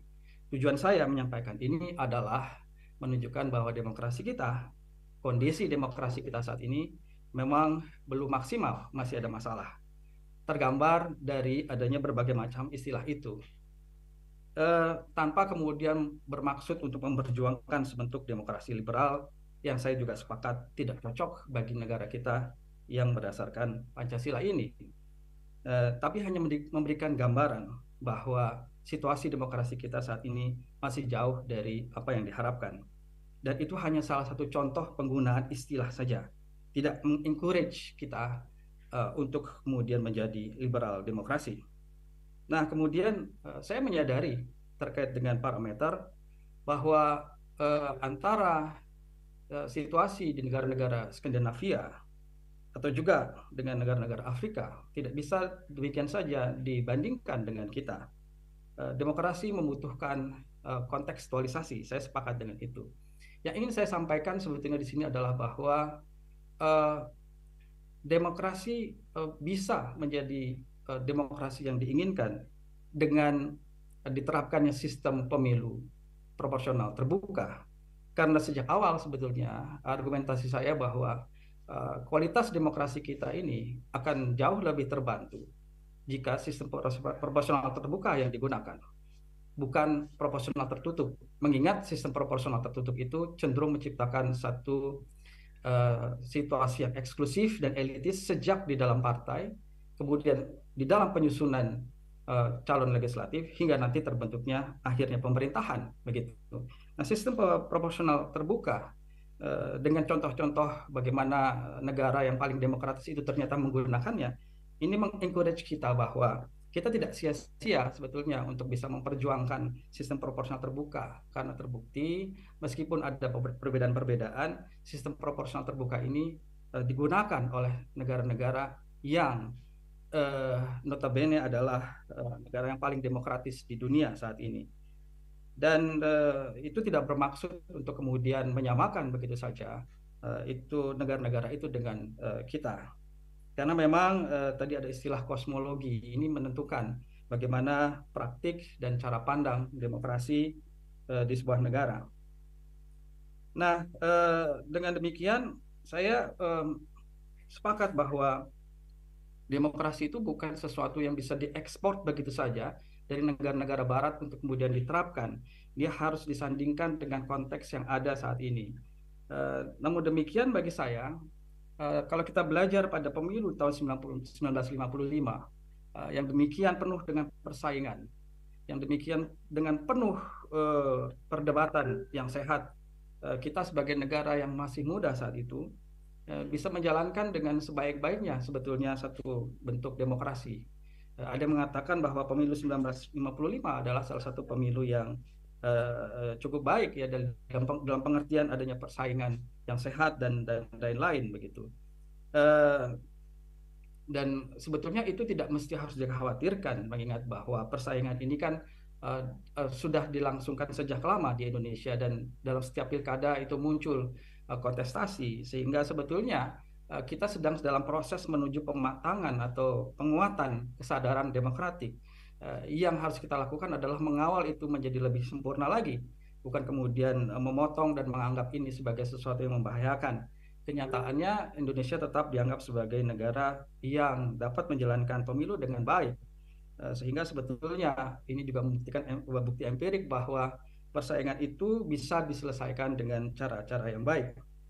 Nah, demokrasi sebetulnya tidak terlalu identik juga dengan satu hal yang sifatnya liberal. Memang ada bentuk demokrasi liberal, tapi demokrasi, ketika kita bicara demokrasi, kita bicara mengenai persamaan, kita bicara mengenai kebebasan, kita bicara mengenai musyawarah dan dialog di situ. Nah, hal-hal universal ini adalah hal-hal yang baik yang tetap harus dipertahankan oleh negara kita yang memang berkomitmen untuk mendirikan negara demokrasi. Saya masih ingat bahwa ketika Bung Karno itu berpidato di Kongres Amerika Serikat, dia menyatakan bahwa sila keempat itu adalah demokrasi. Dan ini menunjukkan bagaimana seorang Bung Karno itu memiliki kesadaran akan pentingnya demokrasi. Dan demokrasi juga bagian dari esensi konstitusi kita dan juga esensi dari reformasi. Nah, nilai-nilai demokrasi itu yang ingin saya sampaikan di sini harus dijaga dan disempurnakan melalui salah satunya dengan menggunakan sistem pemilu terbuka yang memang esensinya itu lebih memungkinkan terjadinya satu bentuk pilihan atas dasar pandangan-pandangan genuine dari masyarakat yang menggambarkan kedaulatan rakyat di dalam memilih berdasarkan pilihan yang terkait dengan informasi yang mereka terima. Rakyat tidak seutuhnya berdaulat kalau informasinya itu disembunyikan, sehingga dia terintervensi oleh manipulasi informasi yang kemudian menyebabkan pilihan-pilihannya terhadap siapa yang akan menjadi wakil rakyat itu menjadi salah begitu. Nah, oleh karena itu maksud dari penyampaian yang saya sampaikan adalah bukan encourage ini negara kita menjadi negara yang liberal, tapi menyempurnakan nilai-nilai demokrasi yang sudah diakui oleh negara kita, oleh bangsa kita sendiri sebagai sesuatu yang baik untuk terus berjalan dengan baik dan semakin sempurna. Memang demokrasi bukan satu hal yang bisa bekerja dengan sendirinya. Demokrasi banyak kelemahan. Churchill mengatakan bahwa demokrasi adalah sistem yang buruk. Hanya saja Churchill mengatakan juga bahwa selain demokrasi, situasinya akan lebih buruk. Oleh karena itu memang kita tidak punya pilihan untuk menjalankan demokrasi sesuai dengan jati diri kita. Dan terkait dengan sistem pemilu adalah bagaimana kita menjalankan demokrasi itu menjadi lebih baik. Bukan untuk kemudian menciptakan satu demokrasi yang dipenuhi oleh nilai-nilai liberalisme yang kemudian mencontoh begitu saja apa yang sudah terjadi di negara-negara barat yang memang konteks historis, konteks visi, misi, dan karakteristik masyarakat itu memang berbeda. Jadi bagi saya apa yang disampaikan ini adalah masih terkait dengan nuansa kosmologi kita, tidak bertentangan dengan hakikat demokrasi Pancasila, tapi lebih pada situasi untuk sebagai ikhtiar untuk meningkatkan kualitas keterwakilan, ikhtiar untuk makin melembagakan partai politik, dan ikhtiar untuk melaksanakan kedaulatan rakyat menjadi lebih baik lagi. Dan saya kira hal-hal itu tidak bertentangan sama sekali dengan Pancasila. Nah, dengan demikian mudah-mudahan saya juga bisa menjawab pertanyaan dari Pak Arief tadi, bahwa memang secara kosmologi kita berbeda, tapi itu tidak berarti kita menyetop upaya kita untuk menguatkan nilai-nilai universal yang ada di dalam demokrasi yang juga sudah diakui oleh bangsa kita. Nah, terkait dengan pertanyaan Prof. Saldi, sistem pemilu dan sistem presidensial, pada dasarnya memang dulu pernah ada anggapan bahwa sistem pemilu dan juga terkait dengan sistem kepartaian itu yang tidak kompatibel dengan sistem presidensial adalah misalnya sistem multipartai. Tapi dalam perkembangannya ada banyak pendapat yang mengatakan bahwa itu bisa saja terjadi dan saling menguatkan. Nah, mengenai sistem pemilu terkait dengan sistem presidensial, kalau dikaitkan dengan sistem terbuka, saya kira ini tidak mengganggu jalannya sistem presidensial. Sistem pemilu proporsional terbuka pada dasarnya akan menghasilkan secara teoritis itu wakil-wakil rakyat yang memang lebih genuine di dalam menyuarakan kepentingan rakyat, sehingga pada akhirnya ini akan membuat satu sistem pemerintahan akan menjadi lebih kuat dari sisi checks and balancesnya, dan juga akan lebih mendemokratiskan internal partai, sehingga akhirnya nanti keputusan-keputusan itu akan menjadi lebih demokratis, dan ketika itu dibawa dalam level yang lebih tinggi dalam pemerintahan, situasinya juga akan lebih demokratis, sehingga secara umum itu akan menghasilkan sebuah pemerintahan ya dengan checks and balances yang lebih kuat, tidak tergantung semata pada ketua umum partai, tapi pada kepentingan masyarakat banyak, sehingga nantinya akan melahirkan banyak kebijakan yang lebih baik. Nah, mengenai sistem presidensial sendiri, sebetulnya secara teori kan ini terpisah. Presiden dipilih oleh suatu mekanisme tersendiri yang berbeda dengan sistem pemilu legislatif, dan itu menghasilkan sebuah otoritas tersendiri yang dimiliki oleh sistem presidensial, yang kemudian menyebabkan legitimasi seorang presiden itu didapatkan secara langsung, dan ini sebetulnya menjadikan basis kekuatan bagi seorang presiden untuk bisa menjalankan pemerintahan beserta dengan legislatif tanpa harus kemudian banyak atau sering diganggu oleh legislatif. Dan mengingat bahwa maksud dari penguatan sistem pemilu melalui sistem proporsional terbuka adalah menguatkan kualitas legislatif, tentu saja secara umum sistem pemerintahan akan menjadi lebih baik, dan ini juga sekali lagi tidak terlalu mengganggu jalannya sistem presidensial.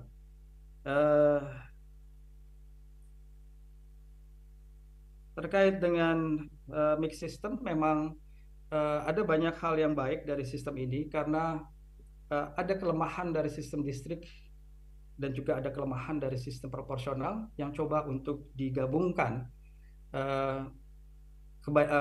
coba untuk dihilangkan kelemahan-kelemahan itu, dan kebaikan-kebaikan di antara keduanya itu bisa digabungkan.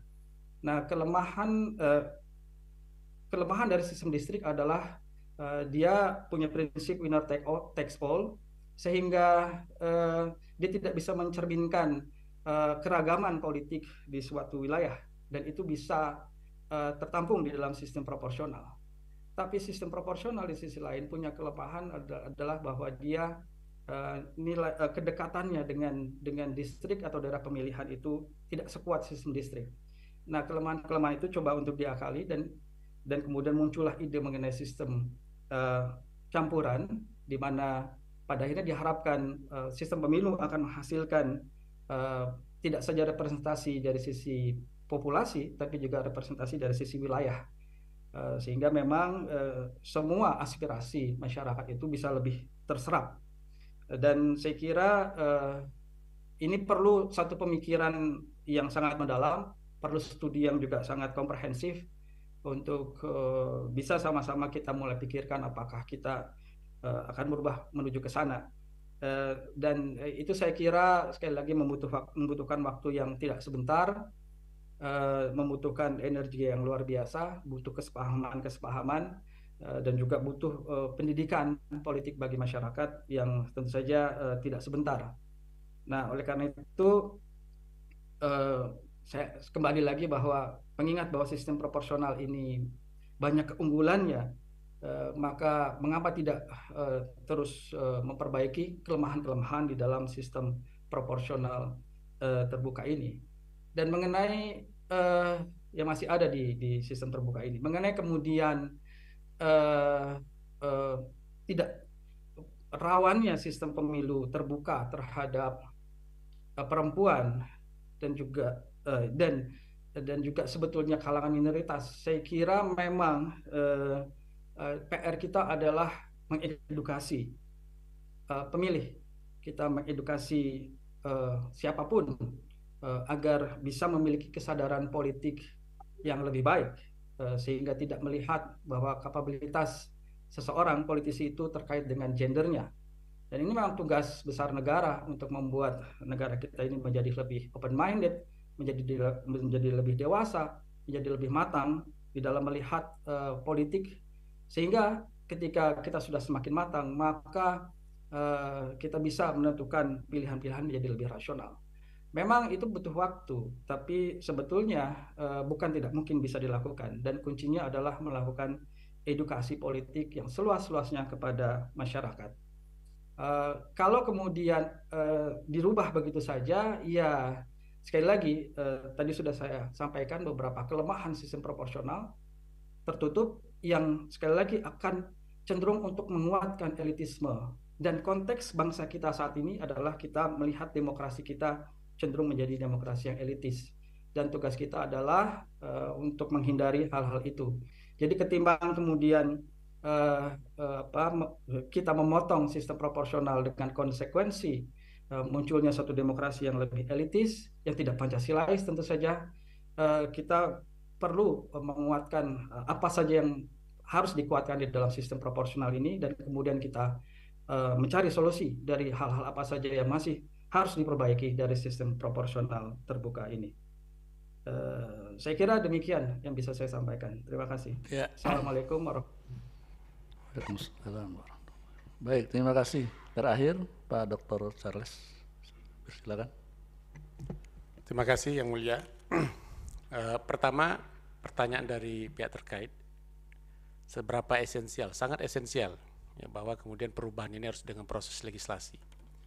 Nah, konteksnya juga mohon izin Yang Mulia Prof. Arief, saya ingin menjawab juga bahwa apa yang membedakan kemarin itu ya 2008 putusan 2224 itu dengan yang sekarang.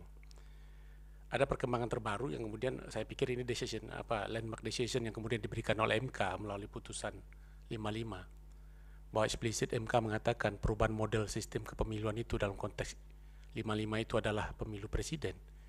Ada 5 prasyarat yang kemudian diberikan oleh MK, dan saya termasuk yang kemudian mengamini itu.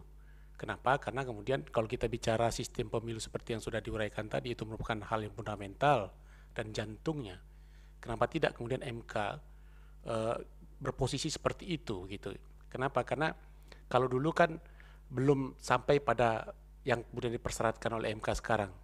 Lalu yang kedua, dulu itu waktu kita menerapkan pertama kali itu kan belum serumit apa yang kemudian kita terapkan pada hari ini, yang nanti akan saya uraikan juga.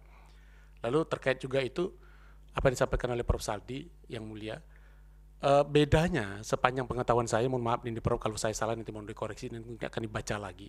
Waktu 2008 itu MK memberikan putusan terkait dengan suara terbanyak, yang mana sebelumnya berdasarkan Undang-Undang 10 2008 penerapan proporsional terbuka itu terbatas hanya terhadap yang memenuhi BPP saja yang kemudian ditentukan siapa yang kemudian akan menjadi terpilih. Lalu MK kemudian memutuskan bahwa yang suara, kalau kita konsisten dengan proporsional terbuka, maka yang layak itu adalah suara terbanyak. Itu yang kemudian menghilangkan nomor urut. Nah, itu yang kemudian saya kutip juga di dalam keterangan ahli ini. Jadi kalaupun kita tarik lagi ke 2012-2003, itu pun sebenarnya sudah dimuat juga tentang proporsional terbuka, tapi waktu itu masih menerapkan dengan proporsional terbuka, tapi list caleg tanpa kemudian menentukan pemilih tidak dapat mencoblos si calegnya, tapi kemudian itu tetap kembali ke nomor urut. Itu yang kemudian sekaligus menjawab yang disampaikan oleh Prof. Salih. Jadi konteksnya memang kemudian ada perkembangan terbaru yang kemudian putusan 55, yang bagi saya itu kemudian penting, lalu kemudian juga putusan terkait dengan meaningful participation itu. Nah, mohon berpendapat juga, apakah ini bertentangan ideologi Pancasila? Saya sepakat dengan apa yang disampaikan oleh Prof. Firman tadi. Lalu kemudian Prof. Arief tadi mengatakan ini seolah-olah akan terjadi perkelahian internal partai antar caleg begitu. Jadi saya pikir ada dua level konsultasi yang kemudian harus dibuka kepada publik dalam konteks kepemiluan kita. Pertama, konsultasi ketika mereka menjadi kader partai yang kemudian mendapat tiket untuk bisa dicalonkan, dan itu loyalitas kepada partai penting untuk diuji. Makanya kemudian mengapa partai kemudian mengeluhkan hari ini kok orang populer yang lebih dipilih? Karena partai yang merekrut mereka. Saya pikir penting juga partai untuk mulai menahan diri, bagaimana kemudian lebih disiplin juga kader yang didorong untuk maju di dalam pencalekan itu. Semuanya kan mau instan, ya mau instan merekrut orang-orang populer, sehingga kemudian kita sulit mengharapkan mereka untuk berkontestasi pada level kedua. Proporsional terbuka bagi saya itu membuka level kontestasi. Oke, mereka satu ideologi, oke mereka satu platform, oke mereka satu program kerja dalam konteks memperjuangkan satu partai, tapi kita harus butuh seperti apa kapasitas personal mereka, seperti apa kompetensi mereka, dan kita juga tahu dari sekian dari caleg itu pasti kan punya perbedaan-perbedaan kualitas, punya perbedaan kedekatan dengan konstituen. Kalau itu kita biarkan hanya ditentukan oleh partai, mereka tidak sempat berkontestasi dengan publik, tidak sempat untuk bersentuhan dengan publik yang tadi sudah disampaikan oleh Prof. Firman, sehingga mereka menjadi eksklusif. Nah, bagi saya, selain mereka terpilih secara ideologis di dalam partai politik, mereka harus diuji juga secara personality, bahwa mereka betul-betul sesuai dengan ideologi partai. Bukankah kemudian di masyarakat kita punya loyalis partai politik yang kemudian bisa menguji bahwa benar ini caleg, ada caleg ideologis, bahwa benar dia merupakan personality yang bagus yang nanti bisa sejalan dengan perjuangan partai. Di situ mengujinya. Justru kalau tidak ada kontestasi itu, makanya kemudian yang ada adalah para caleg dadakan dan juga pemilihnya pun dadakan. Itu yang kemudian menyebabkan loyalitas pemilih pun juga berganti-ganti dan berpindah menjadi loyalitas orang. Kenapa? Orang yang dihadirkan juga tidak ideologis oleh partai. Jadi saya pikir dua sisi harus kita lihat dalam konteks ini. Jadi uji loyalitas, uji kapasitas, kapabilitas, dan juga termasuk juga uji personality dari para caleg itu. Dengan background yang kemudian tadi sudah disampaikan oleh Prof. Arief, bahwa mereka sudah ideologi, sudah satu platform, dan sudah satu partai. Kapan ini dilakukan? Merujuk putusan MK juga ya semestinya ini dilakukan sebelum pertandingan dimulai. Ibarat pertandingan bola, di tengah jalan kita tidak mungkin melakukan perubahan aturan permainan. Kenapa? Karena implikasinya kalau konteks hari ini bukan hanya bagi peserta, tapi bagi penyelenggara. Sekian banyak regulasi yang harus disiapkan. Dan konteksnya hari ini, kenapa kemudian menjadi agak sedikit sulit ya dalam konteks teknik pembentukan peraturan perundang-undangan ketika kita bicara tentang kepemiluan, karena ada proses politik juga yang harus dilalui terhadap pembentukan sebuah PKPU maupun Perbawaslu. Kita tahu ada mekanisme konsultasi di DPR dengan pemerintah ketika sebuah PKPU maupun Perbawaslu akan diundangkan. Ini juga bukan proses yang sederhana, di mana tarik ulurnya juga luar biasa. Apa yang hari terjadi misalnya, yang dikonsultasikan tentang keterwakilan perempuan, kemudian apa yang terjadi diundangkan menjadi keributan pada hari-hari ini. Ini juga bagian yang mesti kita lihat. Jadi bukan sekedar hanya teknis perundang-undangan di mana harus melibatkan juga partisipasi masyarakat, tapi ada proses politik juga yang harus dihadapi ketika kita menyusun peraturan-peraturan teknis kepemiluan kita melalui DPR. Saya ingin juga melihat linearitas, apa yang kemudian dituangkan dalam konstitusi kita. Kalau kita baca pasal 6A, ada kata dipilih untuk calon presiden dan wakil presiden. Pasal 18 ayat 3, ada kata dipilih untuk anggota DPRD Provinsi Kabupaten Kota. Pasal 19 ayat 1 ada kata dipilih untuk anggota DPR. Lalu pasal 22 ayat pasal 22C ayat 1 juga ada kata dipilih untuk anggota DPD. Jadi mohon izin pemohon, kalau kita kaitkan semuanya merupakan bentuk pemilihan langsung. Bahwa ada pasal 22E ayat 3 itu menegaskan bagi saya salah satu bentuk penegasan pembentuk Undang-Undang Dasar pada waktu pengubah Undang-Undang Dasar bahwa peserta pemilu itu adalah partai politik. Tapi orangnya yang akan dipilih untuk peserta pemilu legislatif itu harus dipilih. Itu dikatakan di dalam pasal 18 ayat 3 dan 19 ayat 1. Jadi ini ingin menegaskan juga bahwa dalam konteks pemilihan DPR, DPRD, dan DPRD tidak dibuka ruang bagi seseorang pribadi untuk maju sebagaimana halnya DPD. Jadi supaya clear juga. Ini yang kemudian saya pikir harus juga diterjemahkan seperti itu. Sehingga kalau dilihat konsistensi penormaan yang diberikan oleh konstitusi kita, semua anggota itu, apakah anggota DPR, anggota DPRD, anggota DPD, dipilih melalui pemilu. Nah, makna dipilih melalui pemilu itu, bagi saya itu dipilih melalui mekanisme proporsional terbuka. Lalu berikutnya, tadi yang mulia Prof. Saldi menanyakan, apa implikasinya? Izinkan saya membacakan. Sudah ada di dalam keterangan ahli. Pertama,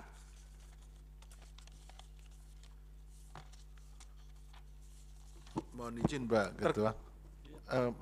Pak Charles, begini, saya mohon pendapat komentarnya begini. Jadi sebetulnya sewaktu pencalonan kan sudah diseleksi oleh partai ya. Kemudian di dalam praktek kemudian diterjunkan untuk secara bebas dipilih oleh konstituen. Nah, kalau terjadi konflik, itu idealnya diselesaikan di mahkamah atau diselesaikan di internal partai? Karena kalau diselesaikan di internal partai, itu kan memang nggak menampakkan bahwa konflik itu menjadi konflik yang keluar kan. Nah ini gimana? Lebih baik diselesaikan konflik konflik internal partai itu setelah diuji melalui pemilihan di konstituen, berebut suara itu diselesaikan oleh partai atau diselesaikan oleh mahkamah. Ya, ini salah satu pasal yang kemudian mungkin akan berdampak nanti yang mulia. Dan saya setuju, itu diselesaikan di internal partai. Konsisten kita dengan mekanisme penguatan internal partai juga. Di mana ada mahkamah partai. Saya pikir itu penting untuk diperkuat juga posisi itu. Sehingga proses demokratisasi partai di internal itu juga bisa perlu dilakukan. Kalau sekarang kan bukan hanya di mahkamah yang mulia, prakteknya bahkan itu berimbas ke pengadilan negeri. Di mana salah satu calon itu kadang-kadang juga di PAW di tengah jalan. Yang kemudian, kalau perselisihan hasilnya kan mahkamah kan itu. Ya, dalam konteks satu yang mulia bahwa betul, tapi ternyata dalam praktek ada juga yang kemudian menempuh mekanisme PAW untuk menyelesaikan konflik internal partai terkait dengan pencalonan. Saya nggak sebut partainya, ada satu partai yang kemudian suara terbanyaknya si A, kemudian di dalam praktek dia PAW si A, lalu yang lolos yang ditetapkan oleh partai melalui mekanisme PAW sebelum pelantikan, itu terjadi juga, ini perlu juga dikoreksi, itu nomor 2 bahkan nomor 3. Itu yang kemudian diselesaikan melalui mekanisme pengadilan negeri. Dan saya setuju kalau ini mau diselesaikan di internal partai, justru ini bagian juga membangun demokratisasi internal partai. Di mana kemudian soliditas itu penting untuk sampai keluar. Dan saya termasuk setuju juga, mungkin perlu juga membatasi perorangan untuk maju. Meskipun itu sudah dibatasi oleh mahkamah, ya, ketika boleh antar internal partai itu berkonflik di mahkamah, tapi harus mendapat persetujuan dari pimpinan partainya masuk ke sini itu. Setuju, itu sebetulnya sudah dibatasi, ya kan? Setuju yang mulia. Ya, terima kasih. Makasih. Pertama, kewenangan KPU, izin melanjutkan terkait dengan bagaimana mengumumkan calon anggota DPR, lalu kewenangan KPU menetapkan dan mengumumkan perolehan suara, kewenangan Bawaslu mengawasi tahapan pencalonan, tahapan penyelenggaraan pemilu, sistem pemilu dengan segala variabelnya, penyusunan daerah pemilihan juga akan berdampak, hilangnya bab tentang ketentuan pencalonan yang hari ini sedang berlangsung, verifikasi kelengkapan administrasi calon yang juga sekarang berlangsung dilakukan oleh KPU, nanti mungkin akan dilakukan oleh internal partai saja, lalu pengawasan atas verifikasi kelengkapan, kemudian penyusun daftar calon sementara, ini akan ada lagi, penetapan dan pengumuman daftar calon tetap, pelaksanaan kampanye sendiri, terkait juga peserta kampanye, tim kampanye, dan yang lain-lain, waktu dimulainya kampanye, larangan saat masa tenang, kemudian dana kampanye, pelaporan juga ada personal, laporan dana kampanye, desain surat suara, ini yang terpenting sekali, penggunaan hak pilih, kita tidak lagi mencoblos orang, tapi cukup mencoblos partai, dokumen yang perlu diinformasikan di TPS, metode pemberian suara, kemudian penetapan hasil pemilu, bilangan pembagi, penetapan calon terpilih, pemberitahuan calon terpilih, penggantian calon terpilih, dan terakhir terkait dengan tindak lanjut putusan dari pelanggaran administrasi yang kemudian bagaimana perorangan juga menjadi bagian yang bisa bersengketa. Itu yang terkait dengan apa yang kemudian terimplikasi. Nah, selanjutnya, lalu saya ingin mengatakan bahwa mix system, Prof. Izin. Memang dari dulu kita mix system. Secara ketatanegaraan, mau sistem presidensil kita sekalipun kan sebenarnya mix system juga. Proses legislasi kita mix system, jadi tradisi mix system di Indonesia itu memang mungkin kalau kita ingat Indonesia itu di perlintasan banyak sekali secara geografis, secara ideologis, secara ekonomis dan segala macam. Mungkin ini juga yang menyebabkan suka tidak suka kita pada praktiknya kemudian secara ketatanegaraan pun juga menganut mix system. Nah, kalau tadi disarankan apakah ini perlu mix system, mungkin perlu supaya kita tidak berada pada kutub yang terlalu ke kiri ataupun terlalu ke kanan. Kenapa? Karena memang saya setuju ini perlu dibahas lebih lanjut. Nah, ini yang kemudian menjadi perlu saya garis bawahi.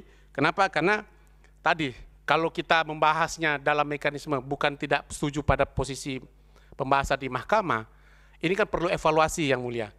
Evaluasi dulu, ya, jangan ujuk-ujuk kemudian disalahkan politik uang, disalahkan kemudian ini menjadi tidak anti Pancasila dan segala macam. Saya juga tidak mau yang mulia begitu berdiri di posisi proporsional terbuka seolah tidak Pancasilais, anti NKRI, nggak bisa begitu juga. Ini kita harus kita diskusikan bersama. Di mana kemudian apalagi kemudian secara teknis kepemiluan, ya ini juga kerumitan tersendiri. Kita sudah mengenal ada mekanisme Bawaslu, ada mekanisme KPU sebagai penyelenggara yang kemudian juga perlu penyesuaian. Bahkan hari ini pun, ya tahapan tentang pembentukan lembaga-lembaga pemilu itu di tingkat provinsi, kabupaten, kota pun belum selesai.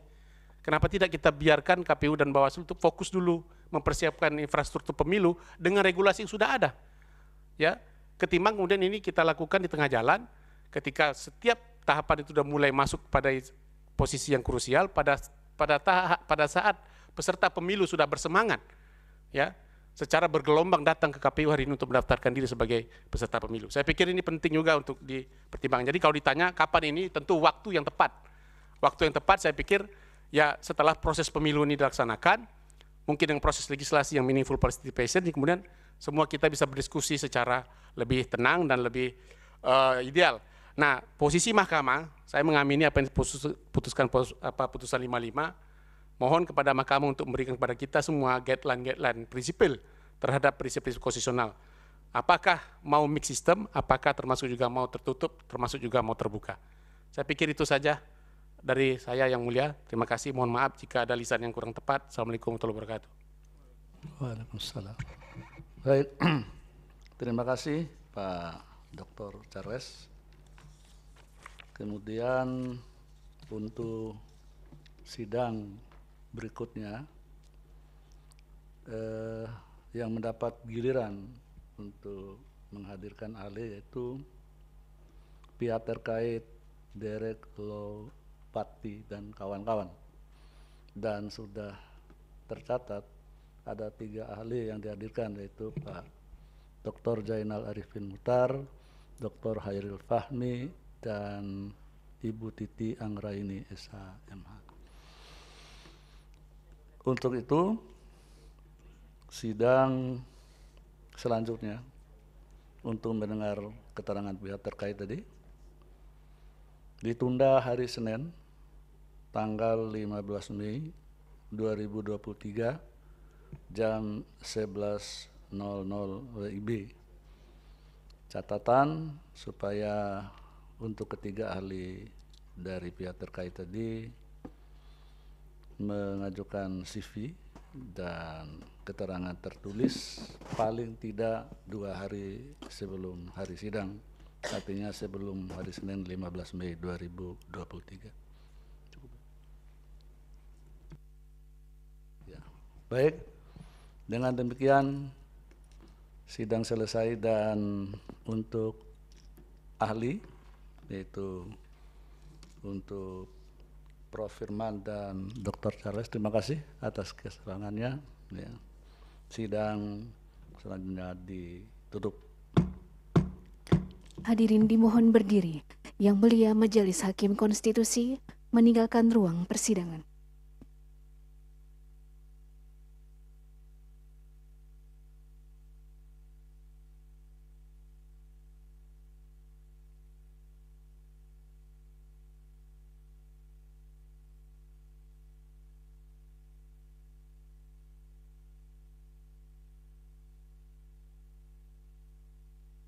Hadirin disilakan duduk kembali. Hadirin yang kami hormati, demikianlah persidangan pada hari Selasa, tanggal 9 Mei 2023. Untuk perkara nomor 114 garis miring PUU garis datar 20 Romawi garis miring 2022 telah selesai. Sidang lanjutan akan dilaksanakan pada hari Senin, tanggal 15 Mei 2023, pada pukul 11 waktu Indonesia bagian Barat. Sidang berikutnya adalah untuk perkara nomor 35 garis miring PUU garis datar 21 Romawi garis miring 2023. Terima kasih, selamat siang.